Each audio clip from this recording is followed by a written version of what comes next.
"What the hell? I've sent you $2,500 every damn month," I said in front of my new wife. And everyone, after I returned from deployment. When my daughter asked, "What are you talking about?" My lawyer showed her the bank transfer records from the past 5 years. My new wife and my stepchildren, faces turned bright red. I should have known the silence would be the loudest sound in the room. When I walked through the door of what used to be my house, the house I'd paid the mortgage on for 5 years while I was 7,000 miles away, nobody said, "Welcome home." Not my daughter Emma, who was 17 now and looked like a stranger wearing my ex-wife's face. Not my ex-wife Rachel, who stood in the kitchen doorway with her arms crossed like I was a delivery driver who'd arrived at the wrong address. And certainly not the man standing next to her, his hand resting possessively on the counter I'd installed myself before my last deployment. The silence had texture. It had weight. It pressed against my chest like the desert heat I'd just left behind, like the blast waves that still woke me up at night, like the disappointment that had been building in my gut since Rachel's lawyer served me papers at my forward operating base 3 years ago. "Dad," Emma said finally, and the words sounded unfamiliar in her mouth, like she was trying out a foreign language she'd only read in books. I set my duffel bag down. 5 years of my life were in that bag. Everything I'd carried, through Iraq and Afghanistan, through sandstorms and rocket attacks, through nights when I'd stare at photos of Emma and wonder if she even remembered what I looked like. The bag hit the floor with a thud that seemed too loud, too final. "Hey, sweetheart," I said, and I hated how my voice cracked on that second word. "You've grown." It was the wrong thing to say. I knew it the moment the words left my mouth. Of course she'd grown. She was 17. The last time I'd seen her in person, she'd been 12 years old, still young enough to run into my arms at the airport, still innocent enough to believe that Mommy and Daddy would figure it out. That was before the deployment that never seemed to end, before the marriage that dissolved via satellite phone and legal documents transmitted across time zones, before everything turned into this. "You didn't have to come," Rachel said. Her voice was cold, clinical. This was the same woman who used to leave notes in my uniform pockets before deployments, little love letters I'd find at random moments. "Come back to me. We're waiting." Now she looked at me like I was a bill collector. "We're doing fine without you." End quote. The man next to her shifted. He was tall, well-dressed, the kind of guy who probably worked in an office building downtown and never had to check a room for IEDs before he walked into it. His name was David. I'd learned from Emma's reluctant emails. He'd moved in 8 months ago, into my house, into my life, into the space I'd left behind when I chose duty over comfort. "I know you are," I said, and I meant it. The house looked good, better than when I'd left it, actually. New furniture, fresh paint, the kind of put-together aesthetic that said, "We've moved on, and we don't need you anymore." But that wasn't why I was here. "I just wanted to see Emma," I continued, looking at my daughter. She wouldn't meet my eyes. She was staring at her phone, at the floor, at anything but me. "It's been 2 years since my last leave. You could have called more," Emma said quietly. I could have. She was right. The words sat in my throat like shrapnel. I could have called more. I could have found better Wi-Fi. I could have made it work. But every time I'd tried, every time I'd managed to connect through the spotty internet at base, the conversations had been stiff, awkward, full of pauses that said everything we couldn't. Emma asking about school and friends, me asking if she needed anything, both of us dancing around the real question. Why did you leave us? Except I hadn't left them. Not really. Not in the way she thought. "You're right," I said. "I'm sorry." Rachel made a sound half scoff, half laugh. "That's your solution to everything, isn't it, Mike? Sorry. Sorry I missed your birthday. Sorry I wasn't there for your dance recital. Sorry I chose the army over my family." Something in my chest tightened. I'd heard this speech before.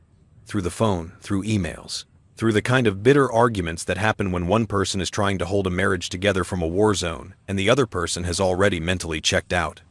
But hearing it in person, in front of Emma, in front of this stranger who was living my life, it hit different. "I didn't choose the army over you," I said evenly. "I chose to serve my country. There's a difference." "Is there?" Rachel shot back. Because from where I'm standing, the result looks the same. You were gone. We were alone. And now you show up like we're supposed to? Just welcome you back with open arms? David put his hand on Rachel's shoulder. A small gesture, but it said everything. I'm here. He's not. You belong to me, now. I felt something ancient and primal stir in my chest. The territorial instinct. The provider's rage. The feeling that had kept me alive in firefights and ambushes. But I pushed it down. I'd learned control. I'd learned that not every battle needed to be fought. Not every insult needed a response. I'm not here to cause problems, I said. I just want to spend some time with my daughter. Your daughter? Rachel's voice pitched higher. Your daughter? You mean the girl you've barely seen in 5 years? The girl whose childhood you missed because you were too busy playing hero? Rachel, David said softly, but she shook him off. No, he needs to hear this. You don't get to just show up, Mike. You don't get to walk in here and pretend like you've been some kind of father to her. Where were you when she had her first heartbreak? Where were you when she learned to drive? Where were you for any of it? I looked at Emma. She was crying now, silent tears streaming down her face, and I wanted to go to her, to hold her like I used to when she was little and had nightmares. But there was a gulf between us now, wider than the Atlantic Ocean, deeper than any desert trench. I was sending money, I said quietly. It wasn't an argument. It wasn't a defense. It was just a fact, every month, without fail. Rachel's face twisted. Money. Right. Because that's what matters. Because you think you can just buy your way back into her life? That's not what I meant. You know what? Rachel, cut me off. I think you should leave. This was a mistake. You should have called first. I did call, I said. 3 times. You never answered. Well, maybe that should have told you something. The room felt smaller suddenly, the walls pressing in. This was an ambush.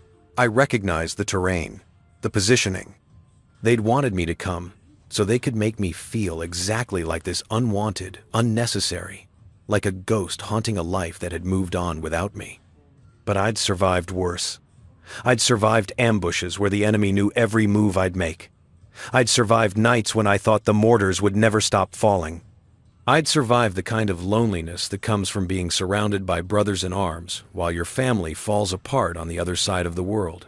I could survive this. I'm staying at the Marriott downtown, I said, pulling out my phone. Emma, if you want to have dinner tomorrow, just text me. No pressure. I'll be here for another week before I have to report back. Emma finally looked up.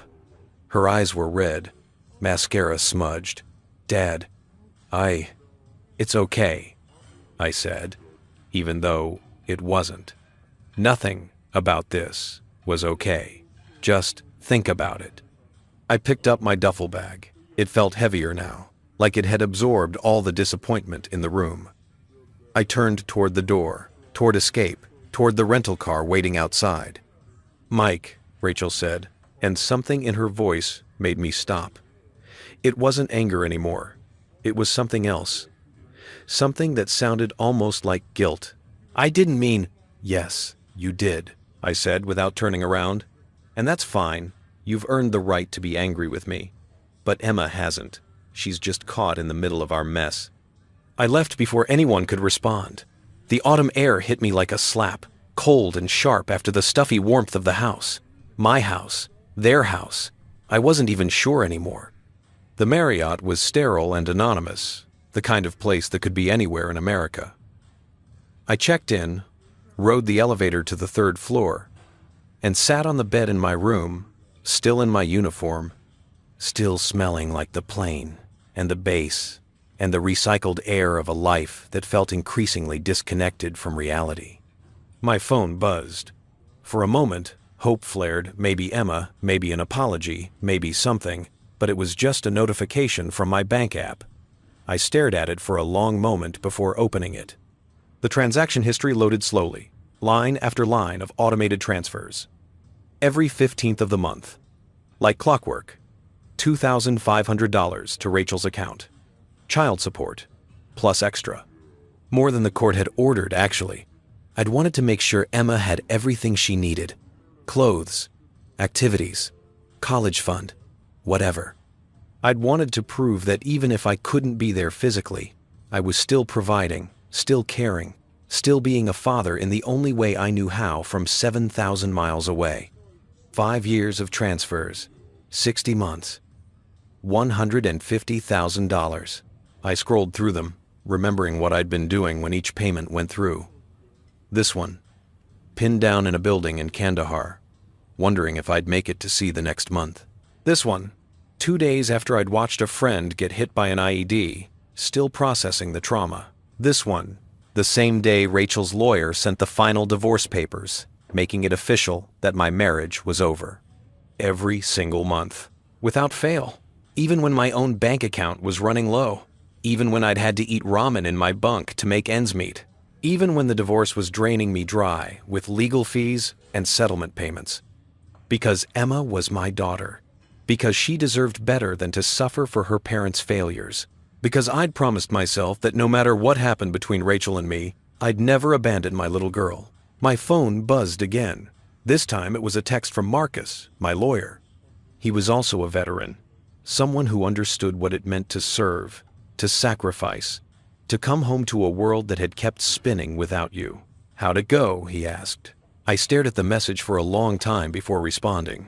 About as well as expected. 3 dots. Appeared. Disappeared. Appeared again. You going to tell them?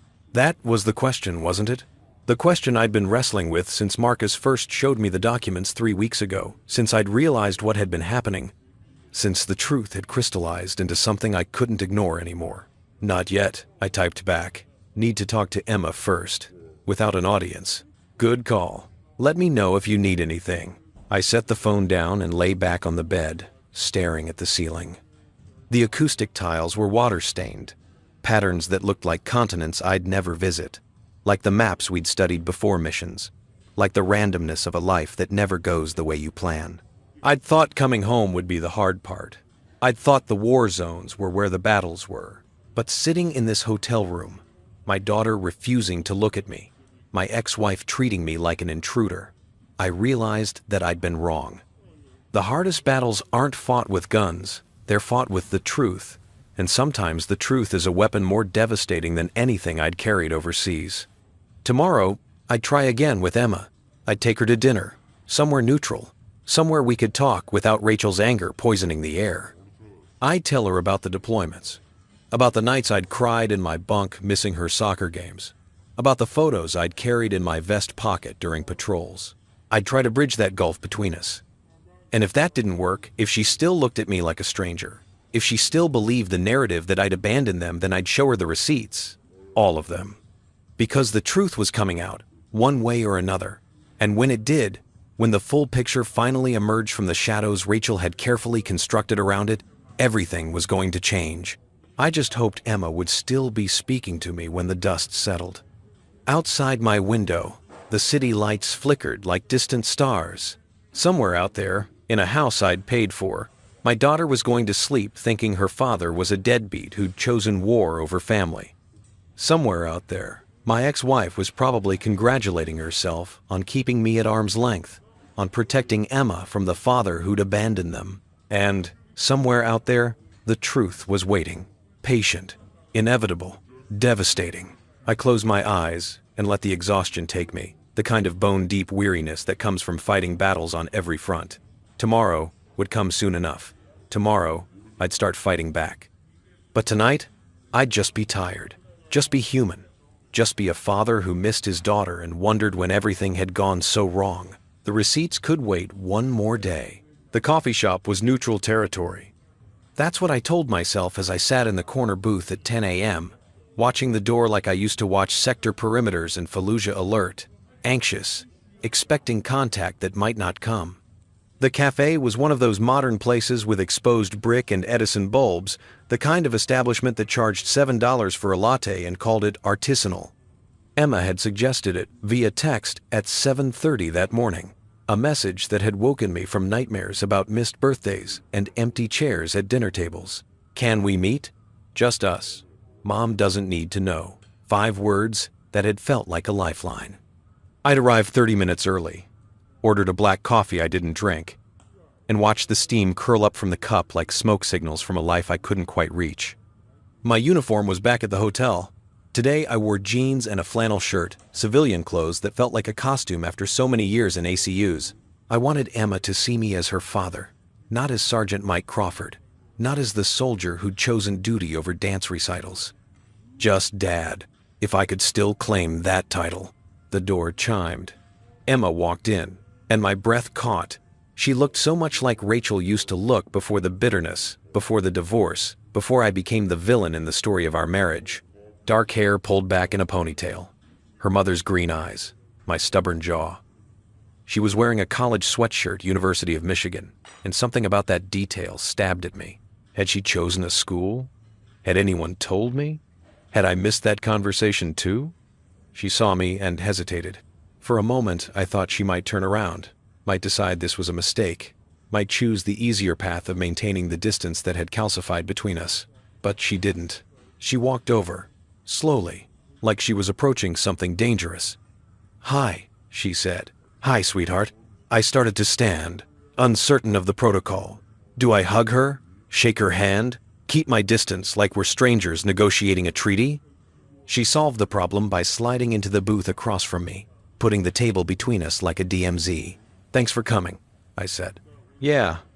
She twisted her phone in her hands, not looking at me. "Mom thinks I'm at the library." The words landed like mortars. Mom thinks.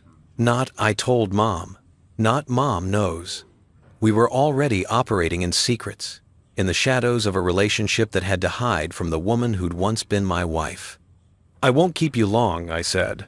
I wanted to see you, really see you, talk to you without Mom freaking out." Emma finished. A ghost of a smile crossed her face. "Yeah, she was pretty intense yesterday. I'm sorry about that." "Don't apologize for her," I said. "She has every right to her feelings." Emma finally looked at me, really looked at me, and I saw the question in her eyes. The same question that had haunted me since I'd walked through that door yesterday. Why weren't you there? A barista called out an order. Someone's laptop pinged with a notification. Life continued around us, normal and mundane, while we sat in our booth trying to figure out how to talk to each other. "I like your sweatshirt," I tried. "Michigan. That's a great school." "I got in early admission," she said. "I start in the fall." Pride swelled in my chest, mixed with the sharp pain of knowing I'd missed the application process, the acceptance letter, the celebration. "That's incredible, Emma. I'm so proud of you." "Thanks." She looked away again. "David helped me with the essays." David, the man in my house, the man who'd been there for the college applications while I was manning checkpoints and running patrols, the man who'd stepped into the space I'd left empty. "That was good of him," I managed. "He's been really great, actually." Emma's voice carried a defensive edge, like she was expecting me to challenge this. "He took me to visit campuses. He helped me prepare for interviews. He was there when I needed someone. And I wasn't." The words hung in the air between us, unspoken but deafening. I wrapped my hands around my coffee cup, feeling the heat against my palms, grounding myself. This was the moment. I could get defensive. I could explain about the missions, the deployments that got extended, the satellite internet that only worked when the stars aligned, the constant state of readiness that made it impossible to plan visits or guarantee phone calls. I could tell her about the guilt that ate at me every single day, about the photos I'd kept in my body armor, about the times I'd whispered goodnight to her picture because it was the only way I could say it. But she'd heard those excuses before, through the phone, through emails, through the same tired explanations that never quite bridged the gap between intention and presence. "I'm glad he was there for you," I said instead. "I'm glad you had someone." Emma blinked, surprised. Maybe she'd expected a fight. Maybe she'd been braced for me to defend myself, to make excuses, to diminish David's role in her life. "Really?" she asked. "Really?" I leaned forward. "Emma, I know I wasn't there. I know I missed things, important things." And I know that no amount of explaining or apologizing will give you back those moments. But I want you to know that every single day I was gone, I thought about you. You were the reason I did everything, the reason I woke up, the reason I came home. But you didn't come home, she said quietly. Not really. Even when you had leave, you only came for a few days. And after the divorce, you stopped coming at all. This was the narrative. This was what she believed, what she'd been told, what had crystallized into truth over years of absence and silence. And the worst part was, from her perspective, it made perfect sense. How was she supposed to know about the leave requests that got denied? About the missions that got extended at the last minute? About the complicated calculus of a military career during wartime? How was she supposed to know what Rachel hadn't told her? The last 2 years, I said carefully, I was stationed overseas permanently. My unit was deployed on a rotation that didn't allow for regular leave. I applied 7 times to come home. 7 times, Emma. They denied 6 of them. The 7th time, they gave me 2 weeks. I spent the first week in transit and debriefing. The second week, I flew here. Your mom said you were at a friend's house. She said you didn't want to see me. Emma's face changed. Something flickered there. Doubt, confusion, a crack in the certainty. She said you were too busy. She said you'd called and canceled. The coffee had gone cold. Outside, the autumn sun painted the street in golden light. The kind of perfect fall day that belonged in movies about families that weren't broken. Inside, in our corner booth, the truth was starting to seep through the carefully constructed walls of misunderstanding. I never canceled, sweetheart. Not once. Every chance I had to see you, I took it. Or at least, I tried to. But Mom said, Emma stopped. Her hands were shaking slightly. She wouldn't lie about that. Why would she lie? This was the moment. I could tell her now. I could pull out my phone and show her the email chains, the leave requests, the airline confirmations for flights I'd booked that never happened because Rachel had told me Emma didn't want to see me. I could crack open the entire edifice of lies that had been built around my absence. But if I did that now, Emma would shut down. She'd see it as an attack on her mother, as me trying to turn her against Rachel. She'd retreat into the defensive posture of a daughter protecting her primary parent, and I'd lose any chance of rebuilding our relationship. The truth would come out, but it had to come out right, at the right time, in a way that wouldn't destroy Emma in the process. People remember things differently when they're hurting, I said instead. The divorce was hard on everyone. Maybe your mom genuinely believed I was too busy. Maybe communication got crossed somewhere. It doesn't matter now. What matters is that we're here. Emma studied me, and I could see her mother's analytical mind at work, weighing my words, looking for the angle, trying to figure out what I was really saying. Do you hate her? She asked suddenly. Mom, for the divorce? No, I said, and I meant it. I don't hate your mother. I'm disappointed in some of her choices, sure, but hate? No. She was left alone to raise a teenager while I was half a world away. That's not the life she signed up for. I understand why she left. She said you cheated on her. The words hit like a sniper round, unexpected, precise, devastating. I felt my face go hot, anger flooding through me, not at Emma, but at Rachel, at this lie that had apparently become part of the official narrative. I never cheated on your mother, I said, and my voice came out harder than I intended. Never, not once, not even close. She said there was a woman at your base, that you were spending time with her. That's why you stopped calling as much.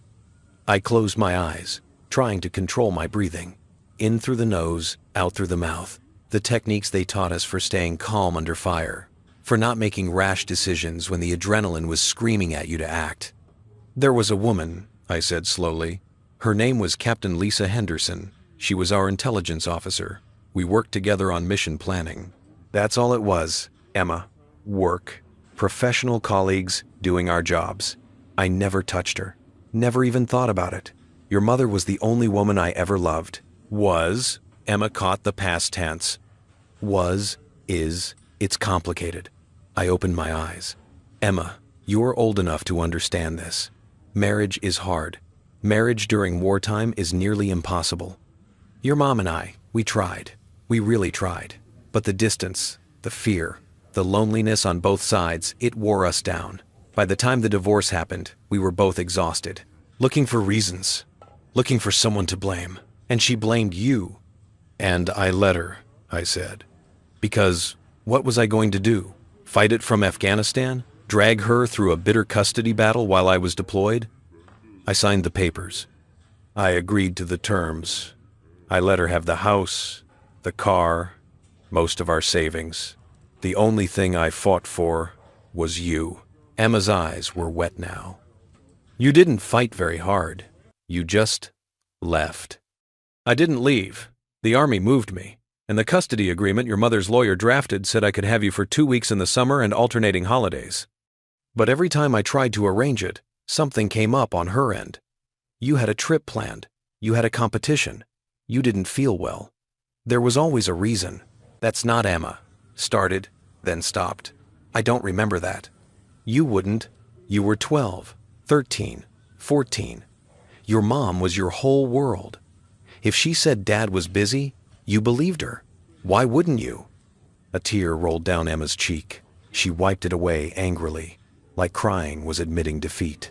This is so messed up. Yeah, I agreed. It really is. We sat in silence. The cafe hummed around us with the sounds of normalcy, the espresso machine hissing, conversations about jobs and relationships, and mundane problems that felt impossibly distant. My daughter was 3 feet away from me, and the gulf between us felt like the entire ocean I'd crossed to get home. I wanted you at my graduation, Emma said suddenly. 8th grade. I kept thinking you'd surprise me, that you'd show up and be there, but you didn't. I tried, I said. I filed for emergency leave. They denied it because we were in the middle of an operation. I sent you a card and a gift. I never got them. Of course she didn't, because Rachel had controlled the mail, controlled the narrative, controlled every piece of information that passed between us, and I'd been too far away, too focused on staying alive, too trusting that my ex-wife wouldn't weaponize our daughter's love against me. Emma, I said, leaning forward, I need you to understand something. Everything I did, every mission, every patrol, every day I spent away from you. I did it because I thought I was providing for you. I thought I was being a good father by serving my country, by making sure you had security and stability and a future. I thought the sacrifice was worth it, because you'd grow up knowing your dad was a man who honored his commitments, who served something bigger than himself. But I just wanted you home, she whispered. I know, and I'm sorry. I'm so sorry that I can't give you back those years.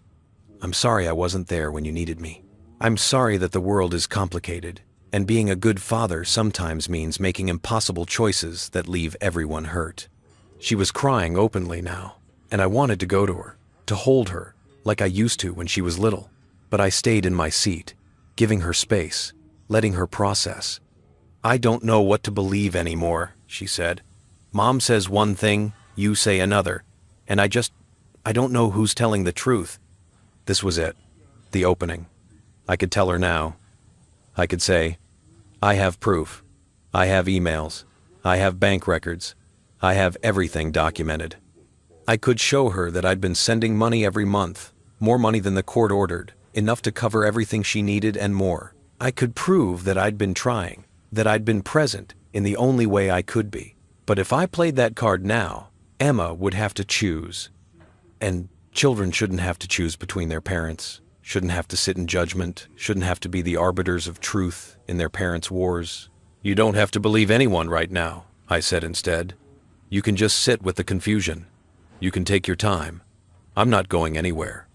You're leaving in a week. Physically, yes. But Emma, I'm not leaving you. Not anymore. When I get back to base, I'm putting in for a stateside transfer. I'm going to be closer. I'm going to be reachable. And when you go to Michigan, I'm going to come visit. If you'll let me. She looked up, hope and skepticism warring on her face. You promise? I promise, I said. And this time, I'll make sure nothing gets in the way. I'll send you my schedule. You'll know exactly when I'm available. No more miscommunications. No more missed connections. Just you and me, figuring this out." Emma nodded slowly. She pulled a napkin from the dispenser and wiped her eyes, smearing her makeup. She looked younger suddenly, vulnerable, like the little girl who used to wait for me at the airport with a handmade sign that said, "Welcome home, Daddy," in crayon. "Can I ask you something?" she said. "Anything. Why did you really come back now, after 2 years of nothing?" I took a breath. This was dangerous territory. The truth was that Marcus had called me 3 weeks ago with information that had changed everything. The truth was that I'd discovered something that had sent me to my commanding officer demanding immediate leave. The truth was that I was here because I couldn't wait any longer, because the anger and betrayal had reached a point where inaction felt like complicity. But I couldn't tell her that, not yet. "Because I missed you," I said, which was also true. Because I realized that time was running out. "You're going to college soon. You're going to build your own life. And if I didn't try to fix this now, I might lose you forever." Emma's phone buzzed. She glanced at it, and her face tightened. "It's Mom. She's asking where I am." "You should probably go," I said. "Yeah." She stood up, slinging her bag over her shoulder. She looked at me for a long moment, and I could see the war happening behind her eyes, loyalty to her mother versus this new uncertainty I'd introduced, the comfortable narrative versus the uncomfortable questions. "Dad?" she said. "Yeah?" "Thanks for meeting me. And for not making me choose." She left before I could respond, the door chiming behind her, taking all the warmth from the room with her. I sat alone in the booth, my cold coffee, a perfect metaphor for everything I'd lost. My phone was in my hand before I consciously reached for it. I opened my banking app and stared at the transfers again.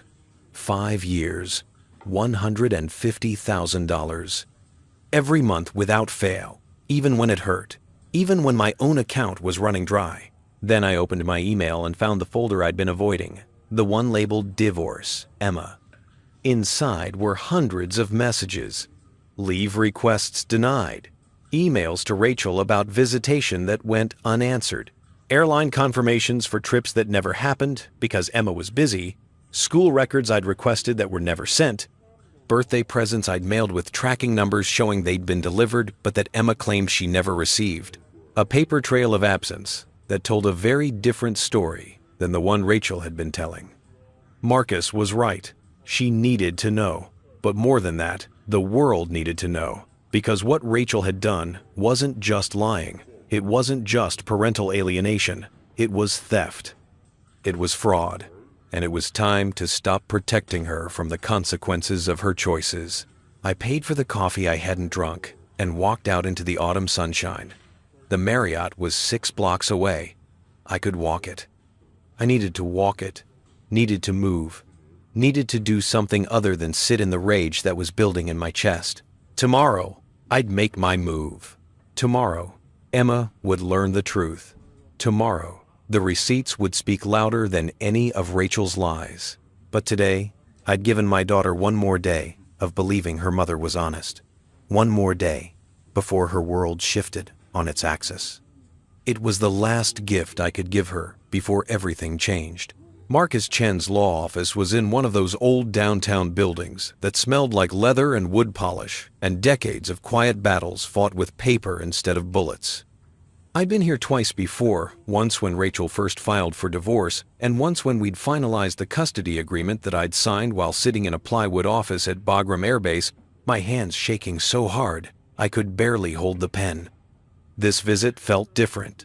This visit felt like loading ammunition. "You look like hell," Marcus said as I walked into his office at 8 a.m. the next morning.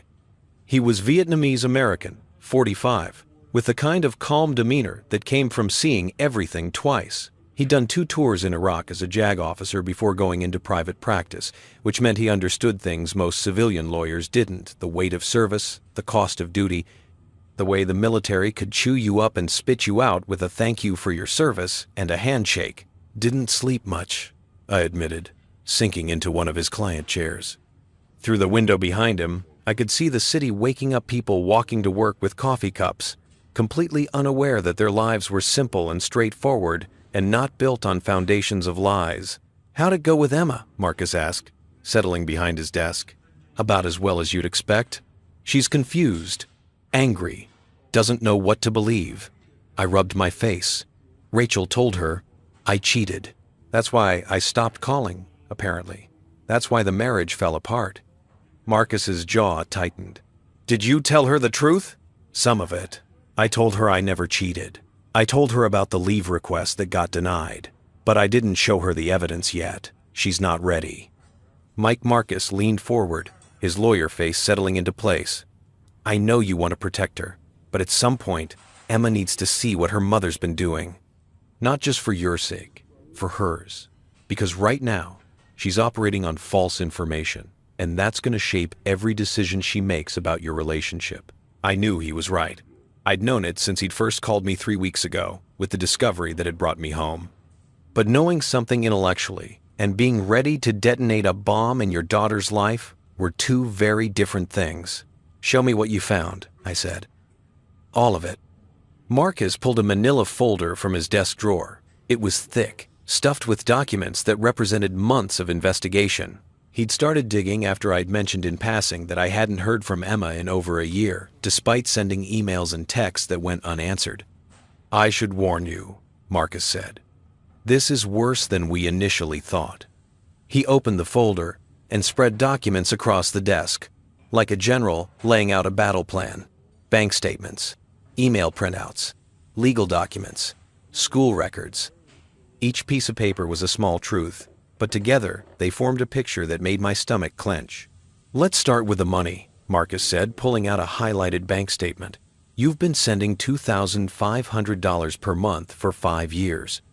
That's $150,000 total. The court order specified $1,800 per month in child support. You've been sending an extra $700 monthly, no questions asked." "I wanted to make sure Emma had everything she needed," I said. "Her mother and I might have had our problems, but Emma didn't deserve to suffer for it." Noble. But here's the interesting part. Marcus pulled out another document, a printout from what looked like a forum or blog.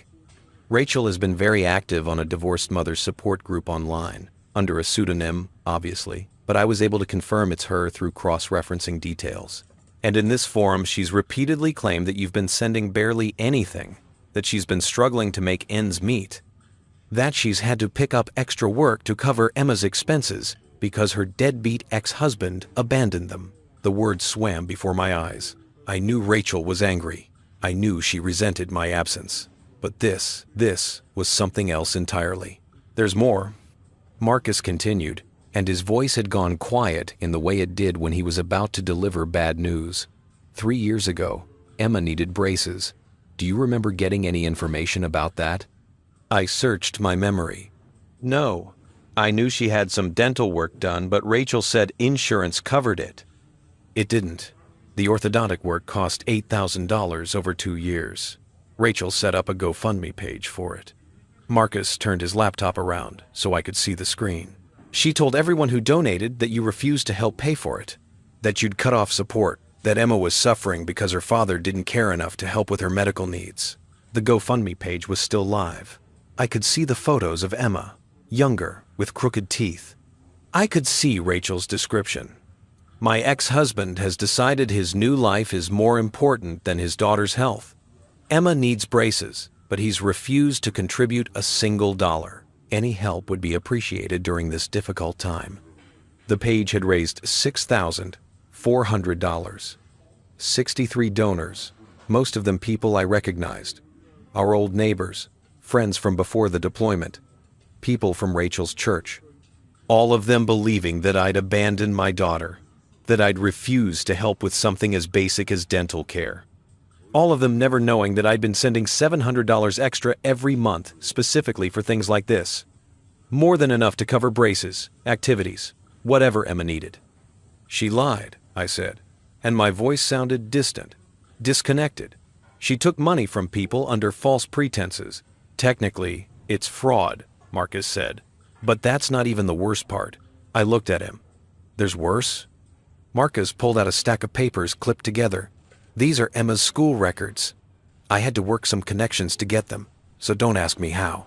But look at the address listed for parental contact. I scanned the document. Under Mother, Rachel Crawford was the address of my old house. Under Father, Michael Crawford, was a P.O. box in Nevada. I don't have a P.O. box in Nevada, I said. I know. I checked. It doesn't exist. Or rather, it exists, but it's not registered to you. Rachel created a fake address for you so that any school correspondence meant for you would go nowhere. Report cards, permission slips, parent-teacher conference notifications, none of it ever reached you. The implications settled over me like a dust storm. Every time I'd asked Rachel for Emma's school information, she'd said she'd send it. Every time I'd asked to be included in parent-teacher conferences, she'd said the school didn't allow remote participation. Every time I'd tried to stay connected to Emma's education, there'd been a wall, and now I understood why. Rachel hadn't just been keeping me at a distance. She'd been systematically erasing me from Emma's life. There's also this, Marcus said, pulling out printed emails. These are from Emma's school counselor to the email address Rachel provided for you, the fake one she set up. There are 17 emails over the past 3 years. Notifications about Emma's academic struggles, concerns about her emotional well-being, requests for both parents to come in for meetings about Emma's anxiety and depression. My hands were shaking as I took the printouts. I read through them, each one a knife in my chest. Emma had been struggling. She'd been in counseling. She'd had panic attacks before exams. She'd written an essay for English class about abandonment that had worried her teacher enough to flag it for the counselor. And I'd known none of it, because Rachel had made sure I wouldn't. How did you get these? I asked. The school counselor is a veteran. Air Force? When I explained the situation that a deployed soldier was being kept in the dark about his daughter's well-being, she felt it was important enough to override the privacy protocols. Technically, she could get in trouble for this, but she said some things are more important than covering your ass. I set the emails down carefully, afraid that if I held them any tighter, they'd disintegrate. Rachel told me Emma was fine. Every time I asked, she said Emma was doing great. Happy, healthy, thriving. Emma wasn't fine, and Rachel knew it, but she couldn't admit that, because then she'd have to admit that maybe Emma needed both parents. That maybe pushing you out of her life wasn't actually helping.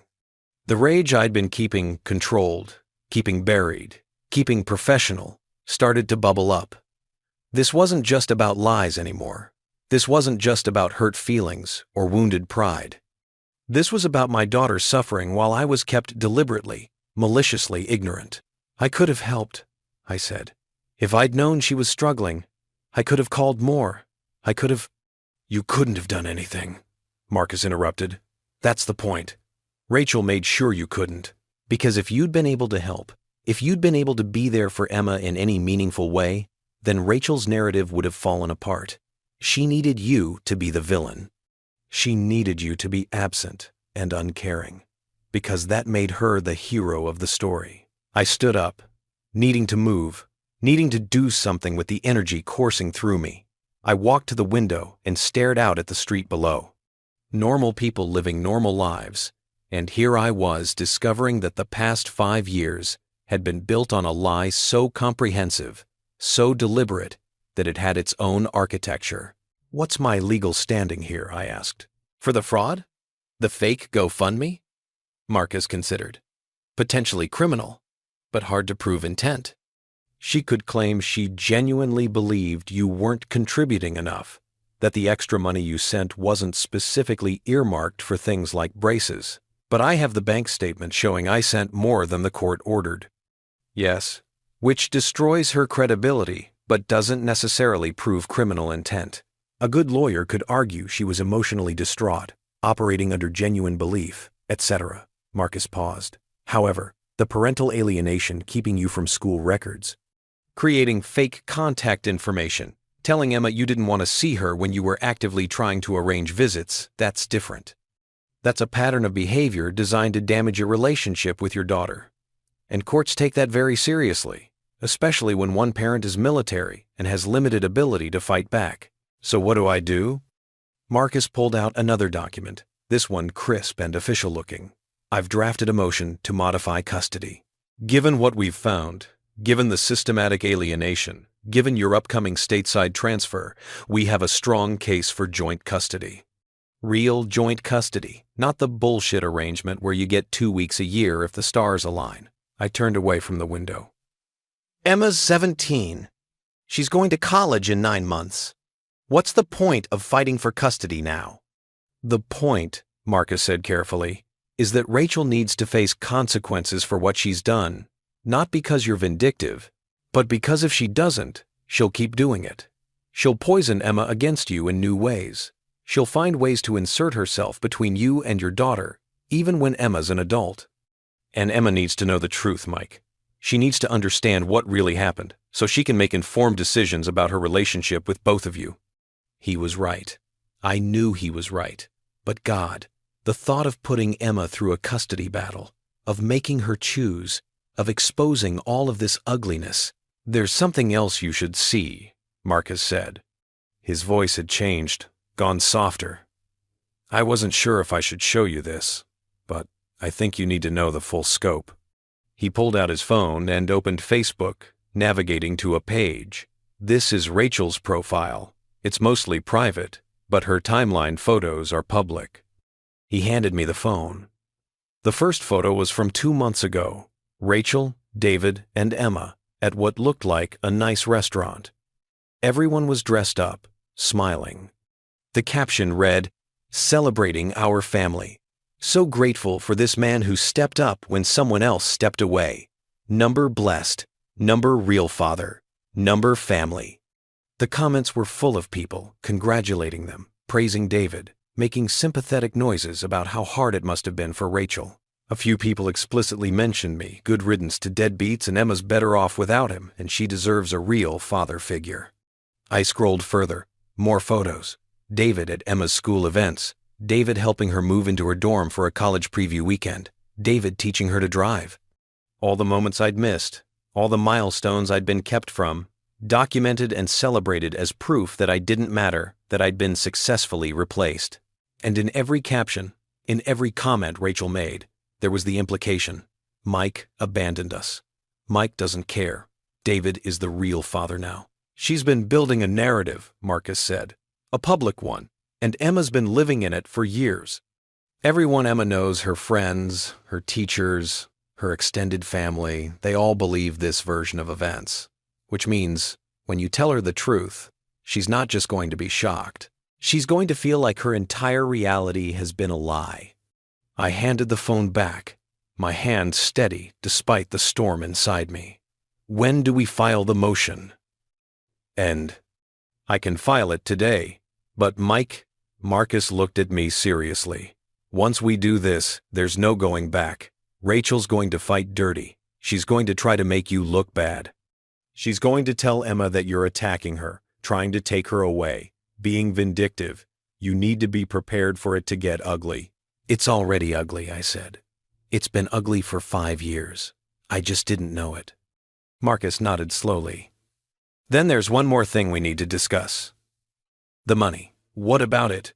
You've been sending $2,500 a month. Rachel's been claiming poverty, taking donations, making you look like a deadbeat.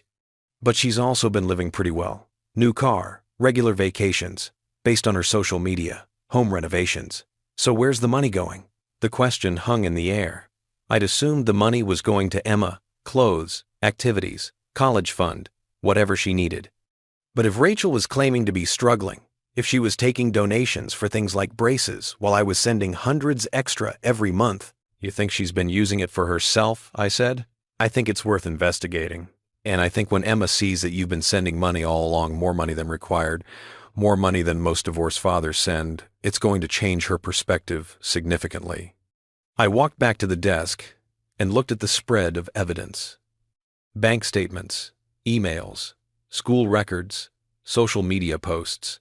5 years of deliberate, systematic deception, all documented, all provable, all waiting to detonate like an IED in the middle of the life Rachel had carefully constructed. Do it, I said. File the motion. Gather whatever else you need. I'm done protecting her from the consequences of her choices." "And Emma?" Marcus asked. "When are you going to tell her?" I thought about my daughter, sitting across from me in that coffee shop, confused and hurt and trying to figure out who to believe. I thought about her going home to Rachel, to David, to the comfortable lie she'd been living in. I thought about how much it was going to hurt when the truth came out. But I also thought about those emails from the school counselor, about Emma struggling with anxiety and depression, about her writing essays on abandonment, while I was sending money and emails and trying desperately to stay connected despite every obstacle Rachel put in my way. Emma deserved the truth, even if it hurt, especially because it hurt. "Tonight," I said, "I'm taking her to dinner, just the two of us, and I'm going to show her everything." Marcus started gathering the documents, making copies, organizing them into a folder I could take with me. "You're going to need to be gentle about this. Don't make it about attacking Rachel. Make it about showing Emma the facts and letting her draw her own conclusions." "I know." "And Mike?" Marcus looked up at me. "She might not believe you at first. She might get angry. She might choose to believe her mother anyway, because the alternative, accepting that she's been lied to for years, is too painful. I know that too. But you're doing it anyway. She's my daughter," I said simply. "And she deserves to know her father never abandoned her. That I was fighting to be there all along. That every single month, without fail, I was trying to take care of her the only way I could." Marcus handed me the folder. It was heavy with evidence, with truth, with the kind of ammunition that could destroy a carefully constructed false reality. "Good luck tonight." I took the folder and stood. Outside, the morning had given way to afternoon, the sun high and bright in a sky that had no idea everything was about to change. I had 8 hours until dinner with Emma. 8 hours to figure out how to tell my daughter that her mother had been lying to her for years. 8 hours to prepare for the moment when I finally stopped being the villain in someone else's story. I walked out of Marcus's office and into the autumn air, the folder under my arm like a briefcase full of grenades. Somewhere in this city, Rachel was probably congratulating herself on keeping me at arm's length for another day. Somewhere, Emma was probably in class, learning about calculus or literature or history, completely unaware that tonight her own history was going to be rewritten. And somewhere in me, beneath the anger and the hurt and the exhaustion, there was a small spark of something that might have been hope. Because finally, the truth was going to come out. The receipts were ready. Now I just had to find the courage to show them to the person who mattered most. The restaurant was Emma's Choice, an Italian place near campus where she said the students hung out. It had exposed brick walls covered in local art, mismatched chairs, and the kind of worn charm that came from years of college kids celebrating pizza and cheap wine. Not where I would have chosen for this conversation, but maybe that was the point. Maybe Emma needed the safety of familiar territory for what was about to happen. I'd arrived early again. Couldn't help it. Military training had programmed punctuality into my DNA. But more than that, I needed time to prepare. Time to arrange the folder Marcus had given me, to organize my thoughts, to rehearse in my head how to destroy my daughter's understanding of her own history without destroying her in the process. The folder sat on the table next to me like an unexploded ordnance. Brown, innocent looking, full of enough truth to level everything Rachel had built. My phone buzzed. Running late. 10 minutes. 10 more minutes to second-guess myself. 10 more minutes to wonder if I was doing the right thing. 10 more minutes to imagine all the ways this could go wrong. Emma refusing to look at the evidence. Emma getting angry and leaving. Emma choosing to believe her mother anyway because the alternative was too painful. Emma deciding I was the kind of father who would fabricate documents just to make his ex-wife look bad. I ordered water and stared at the folder. There's a moment before every mission when you know you're about to step into something dangerous. Your training kicks in. Your senses sharpen. You run through the plan one more time, checking for flaws, looking for exits, preparing for the moment when everything goes sideways, because it always does. This felt like that. This felt like standing at the door of a building you know might have hostels inside, knowing you have to go in anyway. The difference was, this time the hostel might be my own daughter. Hey. I looked up. Emma stood next to the table, backpack slung over one shoulder, hair pulled back in a messy bun. She looked tired.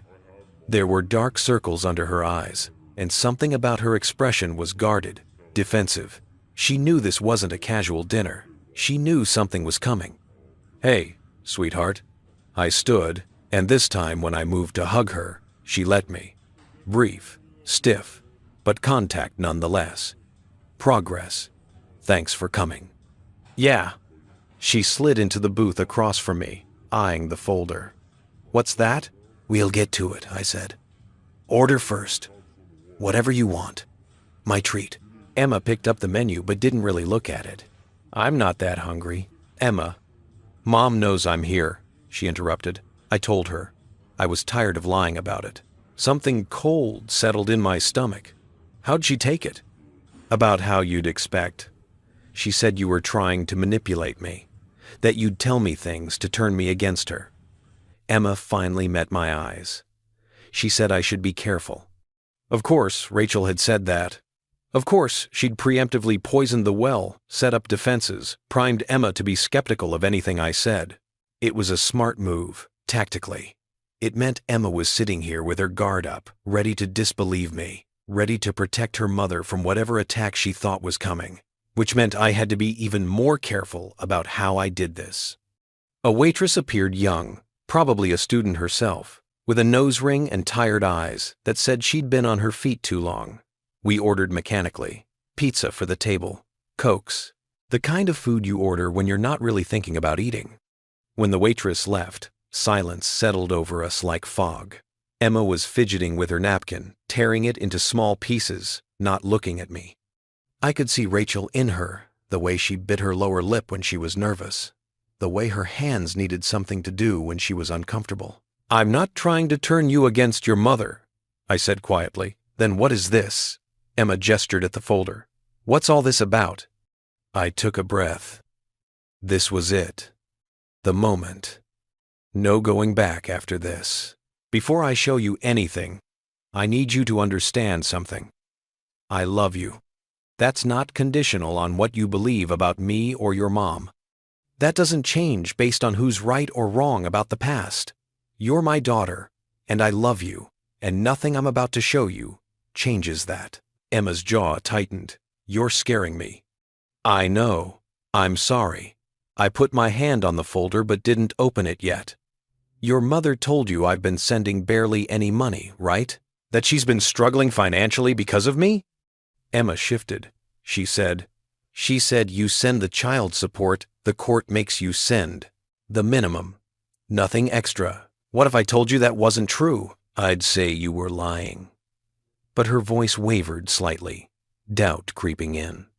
I opened the folder and pulled out the first document, a bank statement, highlighted, with every transfer clearly marked. I slid it across the table. This is my bank account. These are automatic transfers to your mother's account. Every 15th of the month. For 5 years. I watched her eyes scan the numbers. How much does it say? Emma's finger traced the highlighted lines. $2,500 each time. She looked up. I don't understand. The court ordered me to pay $1,800 per month in child support. I've been paying $2,500 every month. Without fail, that's $700 extra. Over 5 years, that's an extra $42,000 on top of the $108,000 in court-ordered support. Emma stared at the statement. I could see her mind working, calculating, trying to reconcile this with what she'd been told. Mom said you send $1,500. That's not what the records show. And Emma, I can prove every one of these transfers. Bank records don't lie. I can show you the routing numbers, the confirmation receipts, everything. She pushed the statement back toward me. Maybe she just didn't realize how much you were sending. Maybe she got confused. Maybe, I said, though we both knew that wasn't true. Let me show you something else. I pulled out the printed screenshots from the Divorced Mothers Forum, the ones where Rachel, using a pseudonym but identifiable through details, had complained about me sending barely anything, about struggling to make ends meet, about picking up extra work to cover Emma's expenses. Emma read them, and I watched the color drain from her face. "This is from 3 years ago," she whispered, "when I needed braces." "Tell me about the braces," I said gently. Emma's hands were shaking slightly. "They were expensive. Mom said insurance wouldn't cover them. She said she asked you for help, and you said no. She said you told her it wasn't your problem." I pulled out the GoFundMe page printout. "Did she show you this?" Emma took it. I watched her read through the description. My ex-husband refused to contribute a single dollar.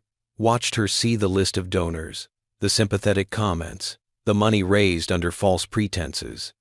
"I didn't know about this," Emma said. "She never showed me. She just said people from church were helping." "Look at the dates on this GoFundMe. Now look at the dates on my bank transfers." I laid them side by side. "I was sending you $2,500 every month, while your mother was telling people online and in your community that I'd abandoned you financially. Emma, that's $700 extra each month? That was specifically for things like braces, for your activities, for whatever you needed beyond basic expenses." Emma was crying now, silent tears that she tried to hide by looking down at the documents. Why would she do that? "I don't know, sweetheart. I wish I did." The waitress arrived with our pizza, read the room, and left quickly without her usual friendly patter. The food sat untouched between us, cooling, irrelevant. "There's more," I said, hating myself for it, hating that I had to keep going, keep piling on evidence, keep dismantling the foundation of my daughter's understanding. "Do you remember me ever asking about your school, about your grades, your classes, anything?" "You never did," Emma said, and there was accusation in her voice.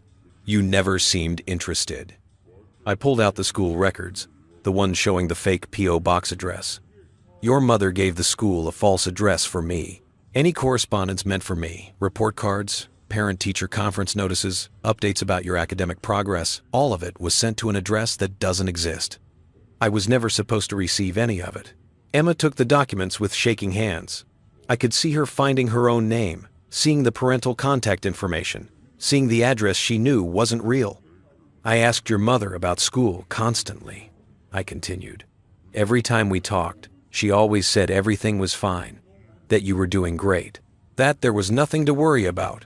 I pulled out the emails from the school counselor. But you weren't fine, were you?" Emma read through the emails. I watched her face as she absorbed them, messages about her anxiety, her panic attacks, her essay about abandonment, requests for both parents to attend meetings that I was never told about. "I was struggling," she whispered. "I kept asking Mom why you didn't care, why you never called the school, never showed up for meetings, never seemed interested. She said you were too busy, that you'd made it clear you didn't want to be involved. I would have been there, Emma. If I'd known, if I'd been told, I would have called every day. I would have flown home. I would have done whatever it took." My voice cracked. "You were suffering, and I didn't know. And I didn't know because your mother made sure I wouldn't." Emma pushed the emails away like they were burning her. "This can't be right. She wouldn't. She's my mom. She loves me. Why would she do this?" I chose my words carefully. "I think your mom was very angry at me. Angry that I was gone. Angry about the deployments.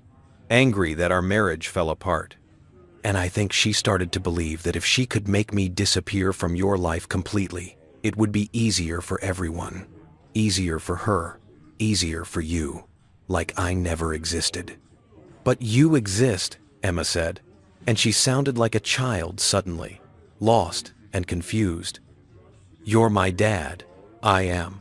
And I never stopped being your dad, even when your mother tried to make it seem like I had." I pulled out the last set of documents, the Facebook screenshots, the photos of David at all the events I'd missed, the captions about him being the real father, the comments celebrating my absence. Emma looked at them and closed her eyes. She posted those, all of them, She'd show them to me sometimes. Say how lucky we were to have David. How much better our lives were without you. The words hung there, and I felt something break inside me.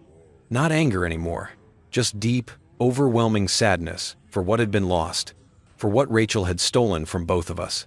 I tried to be there, Emma. I tried so hard. I pulled out printed emails, ones I'd sent to Rachel asking about visits, asking for Emma's schedule, trying to coordinate leave time with her calendar. Emails that had gone unanswered, or had been responded to with excuses. Every time I had leave, I tried to arrange it. Every time I tried to see you, there was a reason why it wouldn't work. You were busy. You were sick. You didn't want to see me. She said you were the one canceling, Emma whispered. She said you'd call and say something came up, that you were too busy. I never canceled. Not once. Look, I showed her airline confirmations for flights I'd booked, itineraries for visits. That never happened. Emails to Rachel confirming dates that she'd agreed to, and then suddenly there was a conflict. I have all of it documented. 5 years of trying to see you, and 5 years of being told no. Emma was sobbing openly now. Other diners were glancing over, concerned, but I didn't care. My daughter was finally seeing the truth, and it was destroying her. And I hated that I was the one causing this pain, even though it was necessary, even though she deserved to know. Why? She choked out. Why would she do this to me? To us? I don't know, sweetheart. I really don't. Maybe she convinced herself it was for your own good. Maybe she was so angry at me that she couldn't separate that from what was best for you. Maybe she just... I stopped. I don't know, and I'm not sure it matters. What matters is that it happened, and you deserve to know the truth. Emma looked at the spread of documents covering our table. Bank statements, emails, school records, social media posts. A paper trail of deception so comprehensive, so deliberate, that there was no way to explain it away as mistakes or misunderstandings. I don't know what to do with this, she said. I don't know how to go. How am I supposed to go home? How am I supposed to look at her? This was the question I'd been dreading. Because Emma was 17, she lived with Rachel. She depended on Rachel for food, shelter, college support. I couldn't just blow up her life and leave her to deal with the fallout alone. You don't have to do anything right now, I said. You can sit with this, process it. You don't have to confront her tonight, or tomorrow, or ever if you don't want to. But you're going to, aren't you? Emma looked at me. You're going to do something about this. I thought about the custody motion Marcus was filing, about the legal battle that was coming, about the consequences Rachel was finally going to face for years of lies. I have to, I said. Not because I want revenge, but because this has to stop. Because if I don't stand up for myself now, if I don't fight for the truth, then your mother gets away with it. And maybe she does it again. Maybe she finds new ways to keep us apart. Maybe she poisons you against me so thoroughly that by the time you're in college, you don't want anything to do with me. I don't know if I want anything to do with either of you right now, Emma said, and the words were like bullets.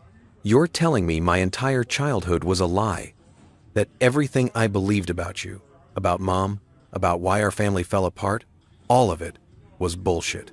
Not all of it, I said. The deployments were real. The distance was real. The strain on the marriage was real. I wasn't a perfect husband or father, Emma. I made mistakes. I was gone too much. I prioritized my duty over my family in ways I regret. But I never abandoned you, and I never stopped trying to be your father. Emma wiped her eyes. Her makeup was ruined, her face blotchy and red. She looked destroyed, and I hated that I'd done this to her even though it was necessary, even though she deserved the truth. I need to go, she said suddenly, standing up. Emma, I can't be here right now. I can't look at this anymore. She grabbed her backpack. I need to think. Let me drive you, I said, standing. No, I'll walk. I need air. She looked at the documents still spread on the table. Can I take some of these? To look at later? Take all of it. I pushed the folder toward her. It's yours. Copies of everything. If you want to verify any of it, I can show you the originals. I can prove every word. Emma took the folder, holding it like it might bite her. Did you know, before you came home, did you know she was doing all this? Some of it. My lawyer discovered the GoFundMe and the school records 3 weeks ago. That's why I came home now. I couldn't wait anymore. 3 weeks, Emma repeated. You've known for 3 weeks that my mother was lying to me, and you waited until now to tell me. I wanted to tell you right. I wanted to make sure you were ready.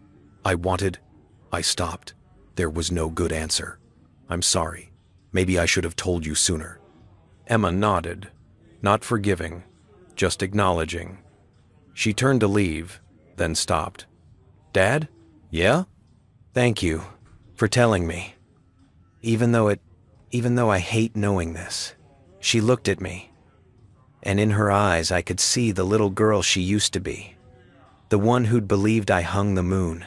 I don't know what happens next, but thank you for not keeping this from me. She left.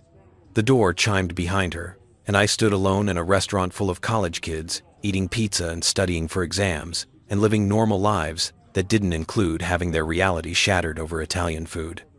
I sat back down. The pizza was cold.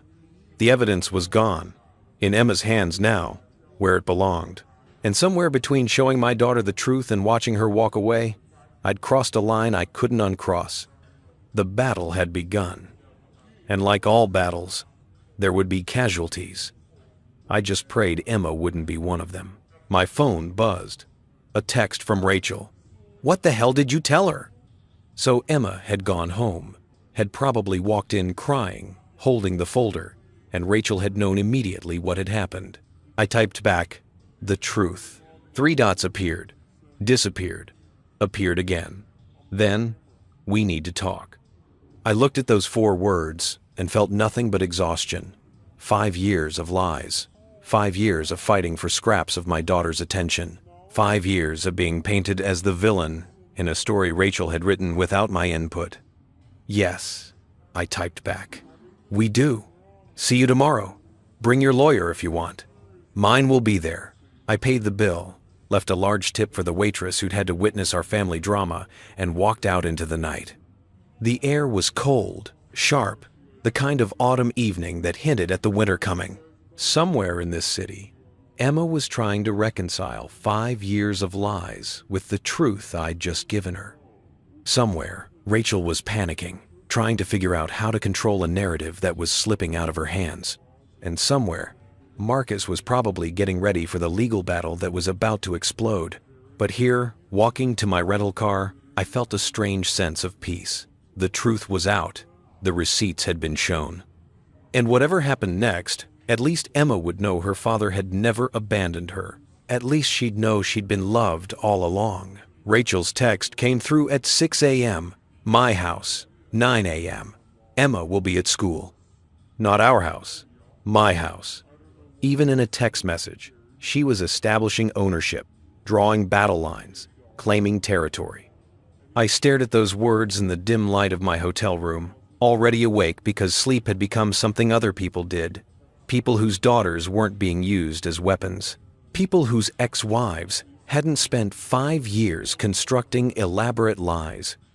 I texted Marcus, meeting Rachel at 9, her house. Can you be there? His response came immediately. Already planned on it. Don't go alone. She'll try to control the narrative. He was right. Everything Rachel had done for the past 5 years had been about controlling the narrative. What Emma knew, what the community believed, what story got told about our marriage and its dissolution. This meeting would be her last chance to maintain that control before everything fell apart. I showered, shaved, put on my uniform. It was a deliberate choice. When Rachel saw me, I wanted her to remember who I was, not just her ex-husband, not just the man she'd convinced herself was a deadbeat, but a soldier who'd served his country while she was at home rewriting history. The uniform was armor. The uniform was a reminder that I'd survived worse than her lies. The uniform was proof that I still had discipline, honor, principles she'd apparently discarded. Marcus picked me up at 8:30. He was wearing a suit, his lawyer armor. He carried a briefcase that I knew contained copies of everything we'd gathered, plus the custody motion he'd filed yesterday afternoon. Rachel wouldn't know about that yet. The court wouldn't serve her until Monday. But by the end of this meeting, she'd know we weren't playing games anymore. "How are you feeling?" Marcus asked, as we drove through the quiet suburban streets toward my old house. "Like I'm about to walk into an ambush," I said. "Good. That means you're prepared." He glanced at me. "Remember, stay calm. Don't let her bait you. Stick to facts. Don't make this personal." "It is personal. She tried to erase me from my daughter's life." "I know.